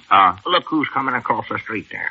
Oh, that's Grandpappy Spears. There's your man right there. Oh, well, I gotta have Grandpap. Well, why do you? He always gets into a fight with somebody at a party. Can't get through a whole box supper without having at least one argument with somebody. Always goes home mad, Lum. That's right, ain't it? Why, sure. I don't believe he could climb up on one of them stools and eat off my buffet no ways, Lum. No, he is a little unsteady. Oh, yeah. Always complains about the victuals you serve him, too. Oh, yeah. No matter what you set in front of him, he complains about it. And all the time he's complaining, he's sitting there eating 4 or 5 helpings of everything. Yeah, I don't believe I'd have the heart to uninvite him, though. I know he's looking forward to the party. Yeah, well, you don't have to just come right out and uninvite him, Lum. Just, well, be sort of subtle about it. Just talk him out of it. Well, we can try, but yeah, I doubt... mind out there, so we can talk to him. Yeah, howdy. Yeah, howdy, Grandpap. Well, I got your pigeon-toed invite, Lum, and I'll be there at your spavined-legged supper with bells on. Well, that's nice. Yeah, I'm glad to hear it, Grandpap. Yes, sir, I'll be there. You can count on me. You're going to be there, ain't you, Abner? Why, well, I don't know, Grandpap. I ain't much of a man for parties myself, you know. Especially them buffet suppers. Them things is too dangerous. Dangerous? Why, sure, have to climb way up there on a high stool and sit there and eat off in a buffet. Oh, that's what you do, huh? Sure. I was wondering just what a buffet supper was. I was aiming on asking you. Well, never want to show my ignorance. Yeah, that's it. Never can tell when you're going to fall off of one of them high rickety stools and break your neck. I just hate the chance such as that myself. Yeah, it is kind of dangerous, I'll admit. Oh, yeah. Wish now to decide on some other kind of a supper, but it's too late now. Well, I'd come to it myself, but my accident insurance policy's all run out. Have you got an accident policy, Grandpap? No, I ain't. Oh, my goodness, Live. You hear that, Lum? Poor Grandpap ain't got an accident insurance policy. Oh, that's a pity. That's a shame. Oh, Grandpap, let me shake your hand. Might be the last time I'll ever see you on your feet again. Wait a minute. What are you fellers trying to do? Talk me out of coming to that party? I ain't afeard of falling off of no stool. I don't care how high it is. I've sat on them down there at my nephew's lunch counter for 15 or 20 years. I never fell off in one. You never, huh? No, sir. Oh. What do you fellers got agin me anyway? Well, we ain't got nothing agin you. Wait a minute. Might as well tell you the truth, Grandpap. See, I made a mistake when I figured how many buffets I'd need. Sort of overshot. So now, to make things come out even, I got to uninvite somebody I've done invited. Oh, and it was going to be me, huh? Well, no, not exactly, Grandpap. We was just joshing you, I think. Oh, well, that's different. Yeah, that's a good one. It's a good joke, ain't it? Yeah. Well, now, Grandpap's out, Lum. Who's it going to be? Granny's, I don't know. Why don't you just put all the names in a hat and draw one out? That's fair. Say, there's a good idea. Or we could just blindfold one of us and have 'em point at a name there on the list. That'd be quicker. How does that sound, Lum? Well, looks like that's about all there is to do now. Well, if you pick out a name that way now, would you promise to stick to it and uninvite him? Well, I'll do it if you call up whoever it is and do the uninvite. Well, this ain't my party, it's yours. Well, that's just the reason I want you to do it. If I do it, they'll get mad at me. Don't matter if they get mad at you, because you ain't giving the party. Ah. That's the way we'll do it. Here, Abner, you hold the list, and I'll shut my eyes and point. I'll do the pointing, because I don't want to know who it is myself. All right, but no peeking now, Lum. No, I won't peek. I'll turn my head around like this. Yeah, that's a good idea. Good All idea. right, are you ready? Yeah, I'm ready. Let me get the list up here now for you. Little more to your left. You ain't even hitting the list that way. Yeah, that's it. That's Ever it. pointed to one? Yeah, you have. Yeah. Who is it, Abner? Why, it's... No, don't tell Abner. I don't want to know who it is. Fact is, I'm going to get out of the store right now so you can call them up. And I'd rather you not tell me who it is till the day of the party. Yeah, well, wait a minute, Lum. I'll be back directly. Well, Lum, oh, my goodness alive. Who is it, Abner? What name did he point to? That one right there. That's the That? one. Yeah. Oh, for the Lawmy sakes. What are you going to do about it? Well, there's just one thing I can do. Call up and tell him, just like Lum told me to do. Are you sure that's the right thing to do now? Well, I've got to do it, Grandpap. We all agreed no matter who it was, we'd have to stick to... That's right. Hello? Is this the boarding house? I smell trouble. Well, I'd like to speak to Miss Emmeline Platt.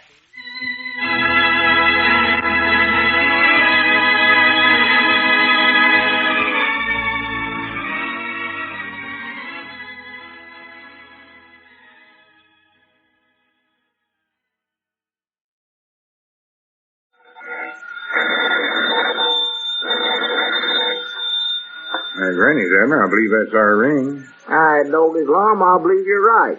I'll see. Hello, jot 'em down, store. This is Lum and Abner.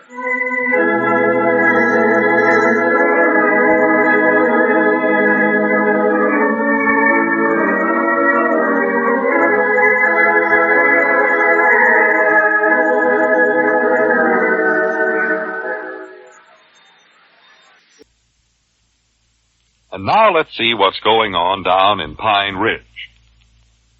Well, in attempting to make the number of guests and the number of buffets come out even at his buffet supper, Lum decided that he would have to cancel someone's invitation.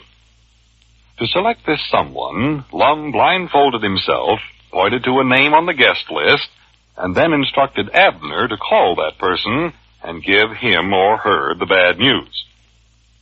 After making the selection, Lum left the store. And the last we heard was Abner putting in a call to Miss Emmeline Platt, the party's guest of honor. As we look in on the little community today, we find the old fellows in the Jot-'em-Down store. And Lum is consulting a book on preparing party dishes. Listen. Say, Lum, there's something that I ought to tell you. Well, I told you not to bother me with that right now, Abner. I'm trying to find something in this book here. Oh. I want to get some ideas on how to make the victuals I'm going to have look extra fancy for the buffet supper tonight. Yeah. But, this is sort of important. Nothing is as important as this party. Oh. Do you realize that it's the start of my whirlwind courtship of Miss Emmeline? Yeah, I know that, Lum. See, that's the reason I sort of thought I ought to Well, tell you. it can wait. I'm busy right now. Oh. Cedric's over at my place, and he's going to help me dish up the victuals, so I want to find out exactly how to tell him to do it. Well, Lum, you don't have to do that right away, do you, Lum? You don't want to have the grub dished up till after you've cooked it. Well, it's all done cooked. Yeah. That's where I've been practical all days over at my place cooking. Cooking? Well, sure.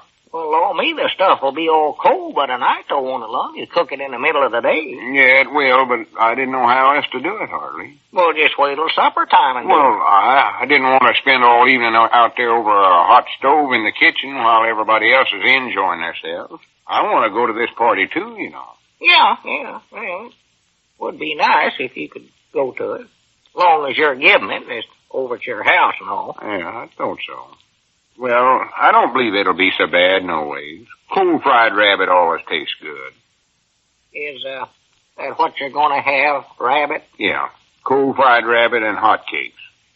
Them's going to be the main dishes. Oh.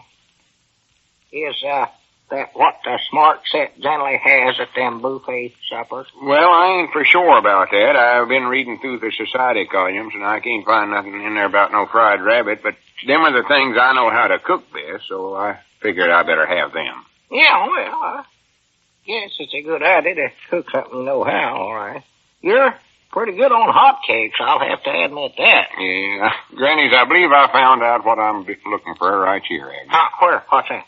Now, every dish they tell about in this book here, they always garnish the plate with a sprig of parsley. Sprig of parsley? Yeah. I better call Cedric and tell him that right now. That's a new one. I ain't got no parsley, but I got a batch of celery over at the place. He can use that. Decorate every plate with a stalk of celery, huh? Is that it? Yeah, that's right. That'll make it look pretty fancy. Wait. Yeah. Hello, is that you, Cedric? Oh, this is Lum. Yeah, how's everything coming over there? Ain't nothing gonna help the looks of cold rabbit and hot cake. Well, good. Have you started dishing up the victuals yet? Uh-huh. Well, when you start to do it, I want to garnish each plate with a stalk of celery. Celery. That's that long stuff, you know. Yeah, I showed it to you this morning. Well, that's what it is. Of course, I'm sure I want you to do that. That's high-class adequate stuff. Yeah. Well, get right to work on it, and I'll be over there after a while. All right. Goodbye. I believe maybe you ought to go over there and do that yourself. There's no telling how Cedric will put the celery on there. More likely wrap the hot cakes around it or something like that. Is that the way you're supposed to do it? Oh, he'll do it all right. Besides, I got too many other things I got to do.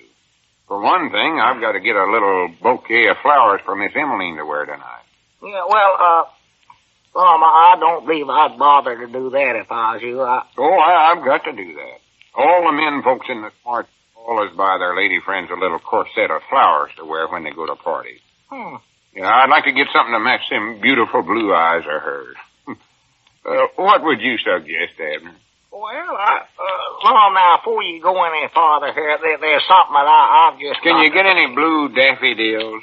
Huh? Christmas chrysanthemums? Be nice, too. Yeah, well, will you listen to me for just a minute here? Sure. What is it, Abner? Well, Granny's, I bound you Miss Emmeline's going to look pretty tonight. Yes, sir, I don't believe I've ever looked forward to seeing anybody so much in all my life. Abner, you're looking at the world's happiest man. Well, that's nice, but now listen, Long. Yeah, what is it, Abner?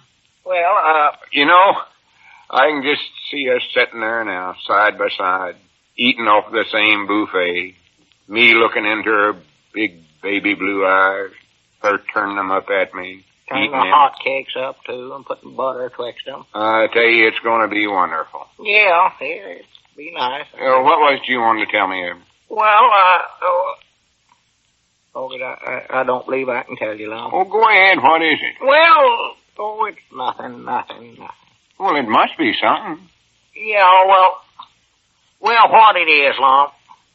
No, I just want to tell you that the mail come in this morning. That's what I think I want to tell you, I think. Well, for pity's sake, you don't have to act so mysterious about a little thing like that. Whereabouts is the mail at? Oh, it's right over on the counter there, right behind you there. Yeah. Oh. Couple letters there for you. I don't know who they're from. Oh, yeah. More likely one of them's from the second-hand furniture store at the county seat. Still owe them part of the money for them buffets I rented. It's sort of a shame to have wasted all that money. What do you mean wasted? That money I spent is the best invest I ever... Well, for goodness sake. This here's a note from Miss Emily. Miss Emily? Oh. Well, bless her little heart. I bound you this is a love letter, just shows the world. First one, too. Oh, sakes, I can't hardly read it. Dear Mr. Long, you better not read that letter now, Long. Well, why not? I don't care who hears me. I ain't ashamed. I don't care if the whole world knows she loves me. Dear Mr. Edwards, I regret to inform you that it will be impossible for me to attend your party. Wait a minute here. This must be a mistake. Must be a joke.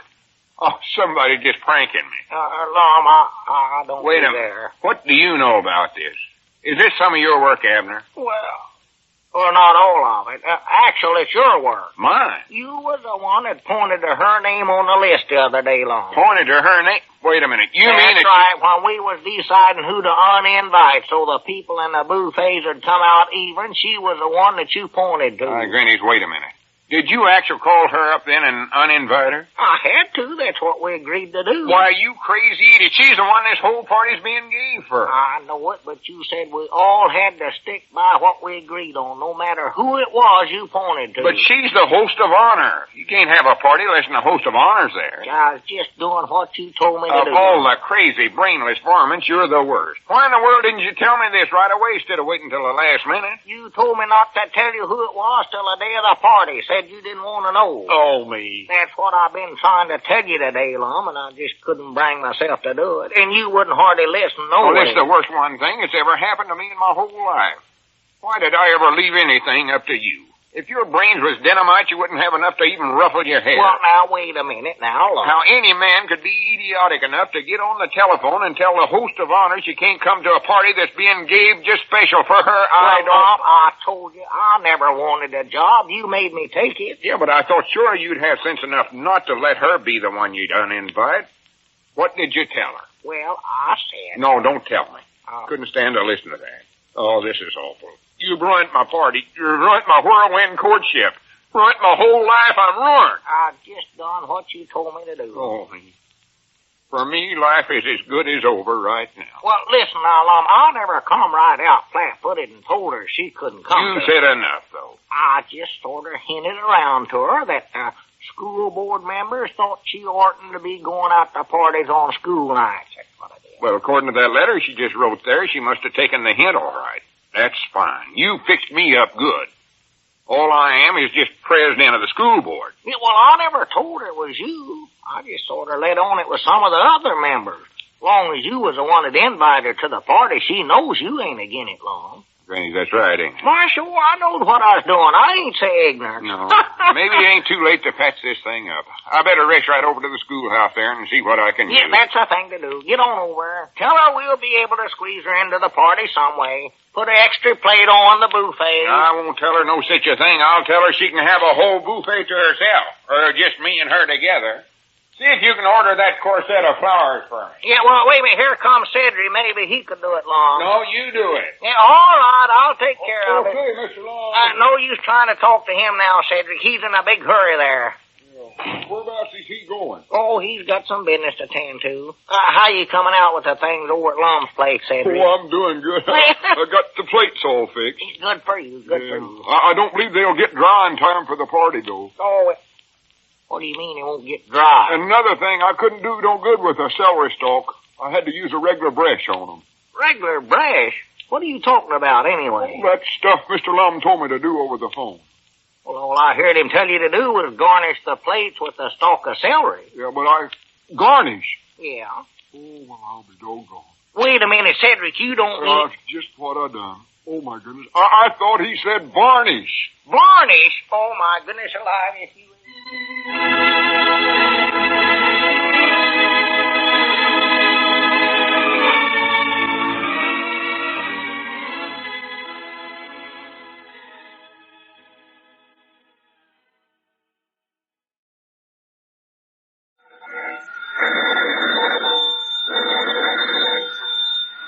Granny's, Abner, I believe that's our ring. All right, Doggy Lum, I believe you're right. I'll see. Hello, jot 'em down, store. This is Lum and Abner.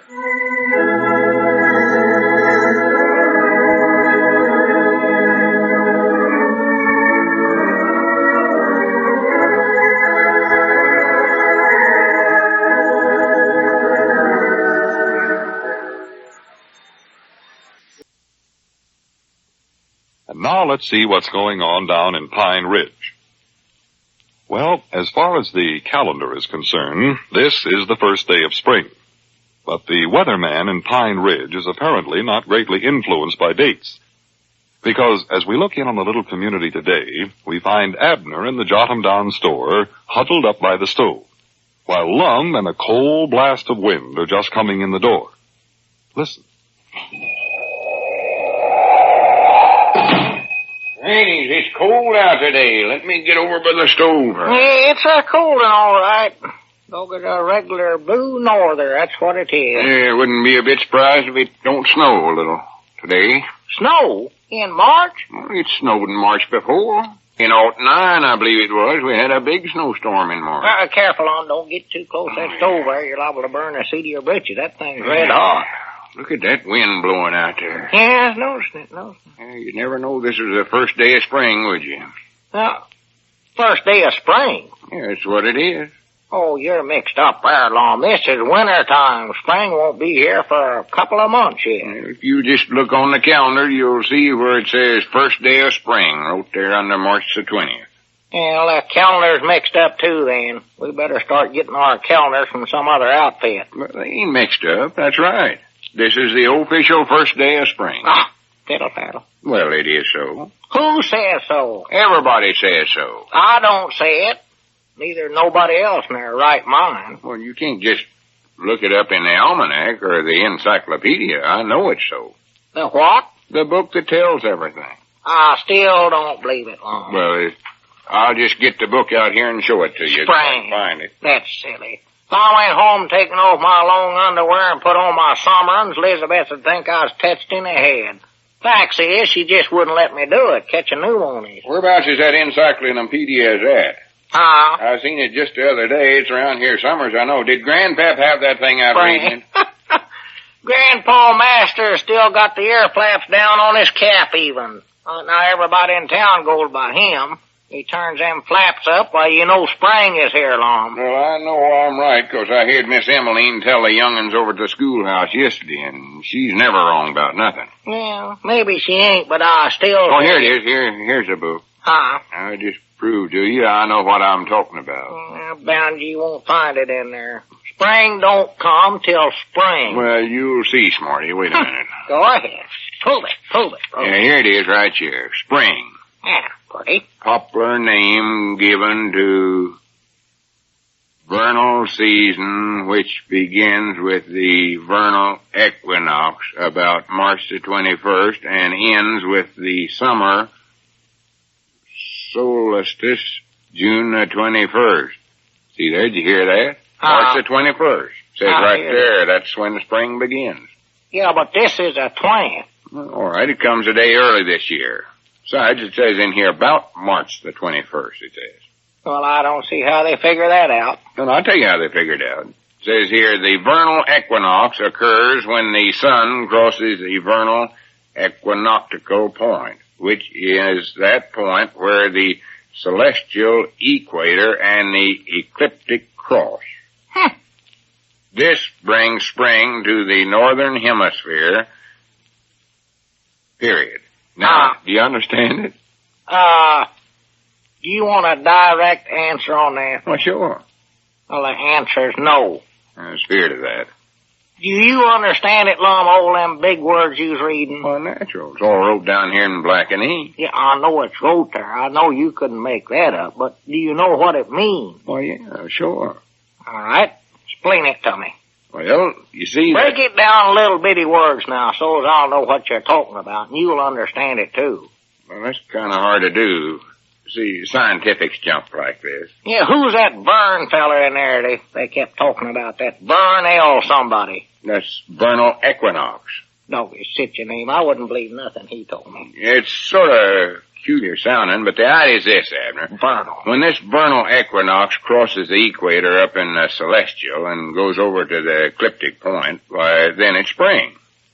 See, there's nothing to it. Well, how's that again now? I ain't going to sit here all day long and explain it to you. I got other work I'd rather do. Well, I want to know more about this, Lum. I can see now I've been going around for years and years not even knowing when spring is. Just explain it to me once more. I ain't going to do it. I tried to. You just can't understand nothing. Well, Lum, I don't want folks going around thinking I'm ignorant.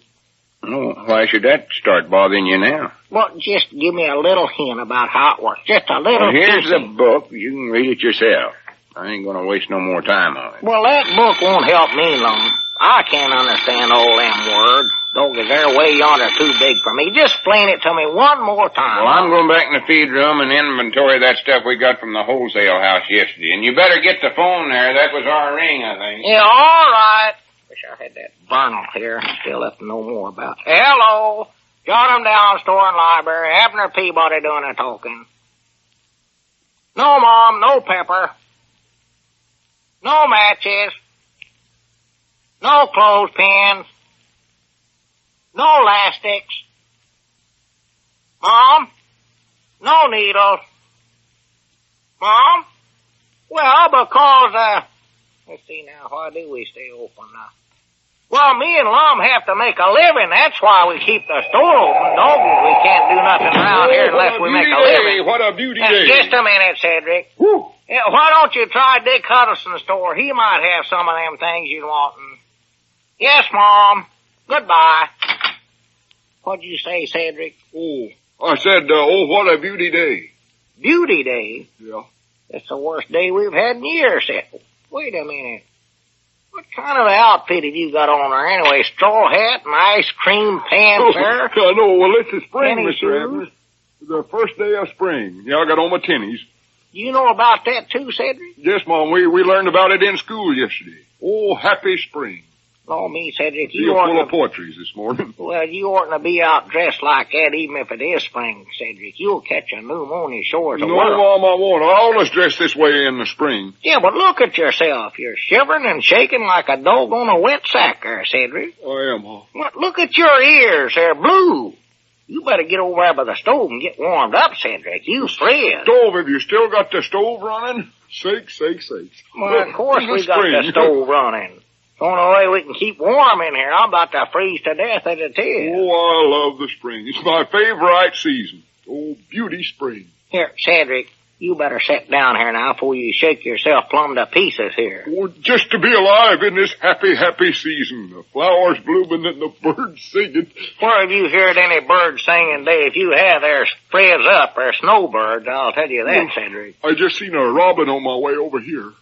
A robin? Yes, Ma. Oh, beauty spring and robin. Just a minute. Did you sure enough see a robin, Cedric? Yes, Mom, I seen him. Whereabouts was he? Sitting up in a tree? No, Mom, he's laying on the ground, froze to death.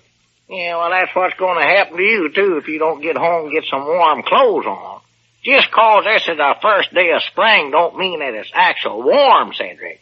I don't believe you know what spring is even, Cedric. Yes, Mom, I do done it. Spring is when a little elf with pointed green shoes comes tiptoeing out of the forest and touches all the leafy plants and trees with a magic wand, and they lift up their little heads to the warm sun and burst forth in a symphony of color. And then the elf Wait trips just a off. minute, Cedric. Now, I don't know where you hear that or not, but you can stop right there 'cause that's all wrong.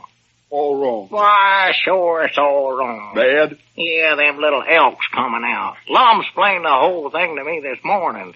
He got it direct from the Velocipedia. That's a book, knows everything. Well, did it tell in there about the little elf with the green pointed shoes? Never mentioned no animals at all. But if you'll sit down, I'll tell you how it works. I know these things. Mom, I'd love to hear that 'cause spring's my favorite season. I want to know all about it. Well, Happy I'll spring. tell you, Cedric. Now get close to the stove there, doggy. Get them blue ears thawed out a little bit, Cedric. Look like a horse with the blind bridles on. Now, near as I can get the store, Cedric, every year along about... What's the matter, Cedric? Backed up too close. Oh, don't to the get stove. too close there. Every year along about March the 21st, there's a feller named Vern Quinox, that's his name. Middle initials L. Vern L. Quinox is his I name. don't believe I know him. Well, I don't either, to be honest. Does he wear green pointed shoes? Oh, of course not. Of course not. Anyway, along about March the 20th or 21st, this here Mr. Quinox, he goes down to the equators, you know. Sure he wasn't wearing green shoes. No, or at leastways I don't think so. I never have saw him myself, Cedric.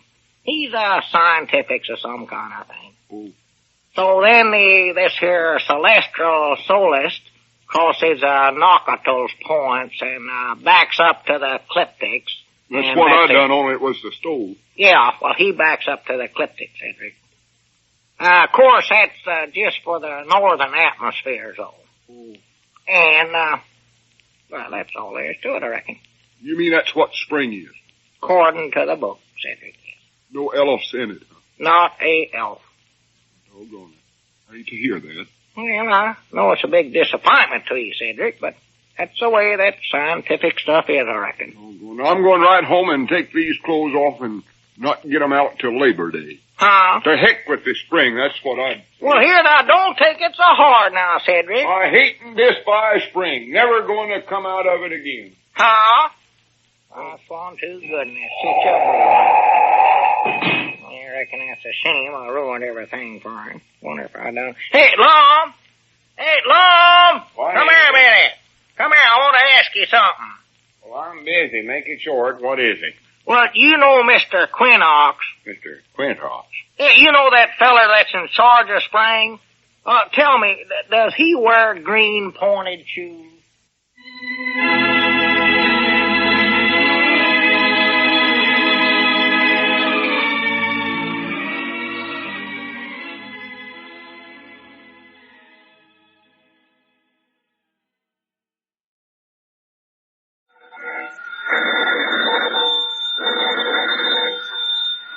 Granny's, Abner. I believe that's our ring. I know his Lum. I believe you're right.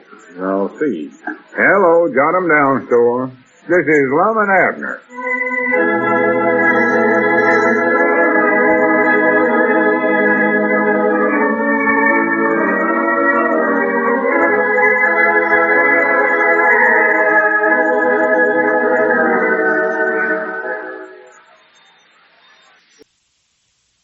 Let's see what's going on down in Pine Ridge.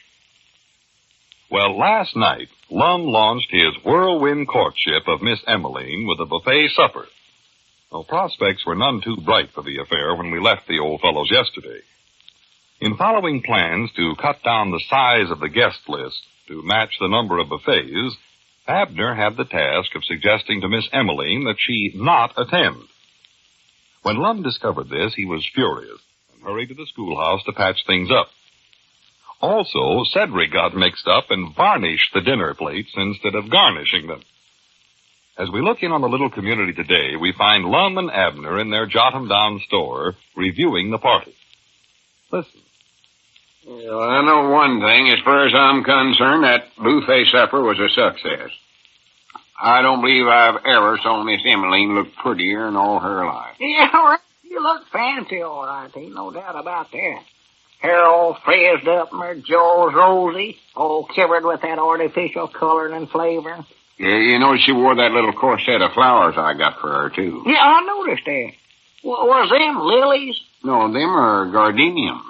Oh. And the good part about it is that they wasn't just plain ordinary flowers you can go out in the yard and cut. These were genuine artificial ones. They was? Oh, yeah. Yeah, you take them flowers you grow, you wear 'em once, and bang, they're gone. But these artificial kind, you can wear them for years. Well, I do know. Well, I bound you they're awful expensive, though, ain't they, Lum? No, that's the peculiar part about it. They don't cost half as much as them you grow. Oh, I might just get Elizabeth a handful of them the next time her birthday comes around. Buy 'em once, and then you're all done buying flowers. Don't have to worry about that no more. Just forget it. Yeah, it'd be a good thing to do. Oh, yeah. Her birthday comes around again. Tell her to drag them out and put 'em on. Get 'em out of the trunk, the mothballs. Make a big hit with her. Yeah. I know Miss Emmeline sure like them I give her. She told me so. She did. Oh, great. There's a wonderful woman, you know it, Abner. The more I see her, the more in love I get. Yeah, well, say, Lum, tell me, I never got a chance to ask you at the party there last night. You were so busy. Did you have much trouble talking Miss Emmeline into coming to the party? Well, at first I did. She was bound and determined that she weren't going to do it. Well? You see, she believed what you told her about the board members thinking she oughtn't to be going out on school nights. Yeah, well, I told her that, Lum, because I just couldn't bring myself to come right out flat-footed and tell her that we had to uninvite somebody because there was one too many coming and that her name was the one that we drawed. Well, I did. Huh? I did. I told her the whole thing. You did? Just exactly how it happened. I told her that you'd made a terrible mistake and wasn't ever supposed to call her at all. Well, now, just a minute now. You know, that's one thing I've discovered about that woman. The best way to get along with her is to just tell her the truth. The truth, huh? Plain truth. soon as I told her that, she just laughed and laughed. Thought it was an awful good joke. Yeah. I tell you, there's a wonderful woman, Abner. Well, if she done that, she is a wonderful woman. Oh, she is. Ain't no doubt about it. Yeah, I couldn't have picked out a better woman for the future Miss Edwards if I'd tried a lifetime. Future Miss Edwards? You never proposed to her, did you, Lum? No, but after 2 or 3 more of these high-class society parties, I'm going to. Yeah. Oh, yeah. That's going to do the trick. I know it will. Huh. I could tell that buffet supper last night impressed her something wonderful. You could, huh? Oh, well. Yeah, I'll never forget the look on her face when she stepped inside the door and seen that parlor all full of buffets. Now, say, that reminds me. Now, what was it she busted out laughing for when she come in the door there? Of course, she was happy, I reckon. Oh. Of course, she was having such a good time. Well, I wondered. I thought maybe you said something funny to her. No, I said to her, I bound you've never been to a buffet supper like this before. And she said no, she hadn't. She doubted if anybody else hadn't either. Well. Shows right there. She knowed it was a high class. Wasn't it ever that was told? Oh, yeah. Of course, I don't know about the classy part, but it was the highest one I was ever at. I know that. Everybody sitting up there on them high stools to the buffets. Yeah, well... You know, I hate to say this, Lum, but everybody just looks sort of silly to me sitting up there that way. Well, they just look that way to you, Abner, because you ain't used to mingling with the smart set yet. Oh. A few more parties and you'll get used to people looking silly. Yeah, maybe so. I believe everybody felt a little silly, too. Well, for one thing, it's hard to eat off of them buffets. Couldn't get up close enough to them. Your knees kept getting in the way. Yeah, I noticed that, but that might be another thing you just have to get used to when you belong to the smart set. Cut some holes in them buffets for your knees to get in. It might be good culture to sit a long ways from your victuals anyway. Well, it's all right, I reckon, if you got arms long enough. But you take a feller like me who's got little short arms, he's just liable to sit at a table and starve plumb to death. No, you wouldn't starve. Well, feller might. You can't tell them. I'm going to learn to eat backwards, I know that. Reach around behind my back and get stuff. And a feller ought to have 2 napkins, too. A regular one, of course, to stuff in your shirt collar, and then an extra one to lay in your lap. You're going to have to carry the victuals so far in your hand. Yeah, well, say, speaking of eating, did you notice anything peculiar about your victuals last night? What? Peculiar? Yeah, more than likely just my imagination, but it seemed to me that both the fried rabbit and the hot cakes tasted like paint or varnish or something like that. They did? Yeah, for a minute I thought maybe I'd put varnish in the syrup pitcher by mistake. Oh. But I tasted it and saw that weren't it. Oh. Just my imagination, I reckon. Yeah, that must have been about what it was, I think.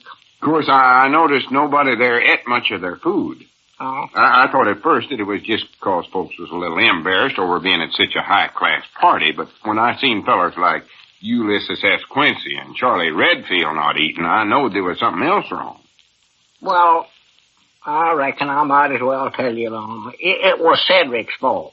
Cedric's fault? Yeah. What's he got to do with it? Well, you know, when you telephoned over to your place yesterday and told him to garnish the plates with a stalk of celery? Yeah. Well, he made a little mistake there. He thought you said varnish instead of garnish. Varnish? So he varnished every single plate over at your place. Oh, my goodness. And then, of course, when I found out about it, well, I just went right straight and got a jug of paint remover and, well, me and him just done the best we could on them plates. Oh, for pity's sakes. I'm social ruined. What must folks think of me? Well, more likely they'll just think that you're a poor cook, Lum. And most of them knows that anyway, I reckon. Oh, me, we've got to get busy and have our next party awful fast. Make them forget that. But I ain't giving these parties, you are. Oh, that's right. I guess I forgot to tell you, but you're giving the next one over at your place. Well, it's going to be a surprise party for me and Miss Emily. Yes, huh? Yeah. Well, that's a surprise to me, all right. And it's going to be a bigger surprise to Elizabeth. And a still bigger one if we ever give it, I'll tell you that right now. Well, you've got to do it. I got it practical all planned out already. And I ain't supposed to know nothing about it even. Well, how'll you know when they come to it then? Oh, you get me over there some way. Trick me into it. I will, huh? Yeah. Oh. And following that, it's going to be my coming out party. Coming out party? What's the matter? Is it too hot inside for you? Oh, no. You better stay inside, Lum. You're going to catch your death of pneumonias running around out in the yard this kind of weather. Abner, that just means coming out into society. Well, get the society inside then. Every high-class debutante has one of them kind of parties sooner or later. Well, I believe later'd be better, Lum, long about summertime. Then it'll be warm enough so it don't matter whether you come out or go in or what you do. And then I think my next party is going to be my big engagement party. That's the night I give Miss Emmeline a great big diamond engagement ring. Lummy, have you got her a big diamond ring? No, I haven't, and I got to start figuring out where to get a good one, too. Oh. It's going to be a big, expensive one, I know that. Well, where are you going to get the money to buy something like that, Lum? From royalties on the book Mr. Chancellor's writing about us. Well, according to him, we don't start getting them royalties till after the book's all wrote and they start selling them. Yeah, but last night at the party, Mr. Chancellor told me he had the book more than half done already. Said he's going to send off a few chapters to the publisher today, so it oughtn't to be long before their royalties start rolling in. Doggy, that's good news. I'm going to keep the door wide open so they can roll in easier. Oh, wait a minute, there's something else rolling in the door, too. Oh, Squire Skin, yeah. Yeah, howdy, Squire. Well, howdy, gentlemen, howdy. You Abner? Oh, howdy. Pretty good, Squire, I reckon. What can we do for you, Squire? Nothing. Not a thing, Lum. I just dropped in to tell you that I'm including a write-up of your social function last night in my weekly items to the county paper. Oh, well, good for you. That's mighty thoughty of you, Squire. Did you put Miss Emmeline down as the host of honor? Yeah, well, no, I said she was the guest of honor, Lum. Oh, well, you better change it then. She's more than that. She was the host of honor. Yes, well, if you insist. Mainly, Lum, I just wanted to check the menu and see if I have it right. You see now, well, here's what I have down there right here. A light luncheon served in unique buffet style, consisting of cold fried rabbit, hot cakes, and sorghum. Buttermilk and cookies were enjoyed at a late hour. Well, I think the less you say about the victuals, the better, Squire. By the way, Lum, Mrs. Kemp wanted me to ask you what you use for flavoring. Oh, I don't know. Some high-class society stuff. Well, it's a fine party. I enjoyed myself, Lum. Thought for a while there that you might be planning to announce your engagement, too. Well, just twixt me and you, Squire. Don't be too surprised if that does happen one fine day soon. About the only thing holding me up now is finding the right engagement ring. Yeah, you're in the market for a diamond, you mean, Lum? Yeah, I'm going to buy the biggest one I can find. I don't care what it costs. Price is no object. Lum, do you know much about diamonds? Oh, yeah, I know a big one when I see it. I can tell by the size. Yes, well, that's fine. You know, I was just thinking, Lum, it's just possible I might be able to find you one. Yes, sir, it's just possible now I might do that.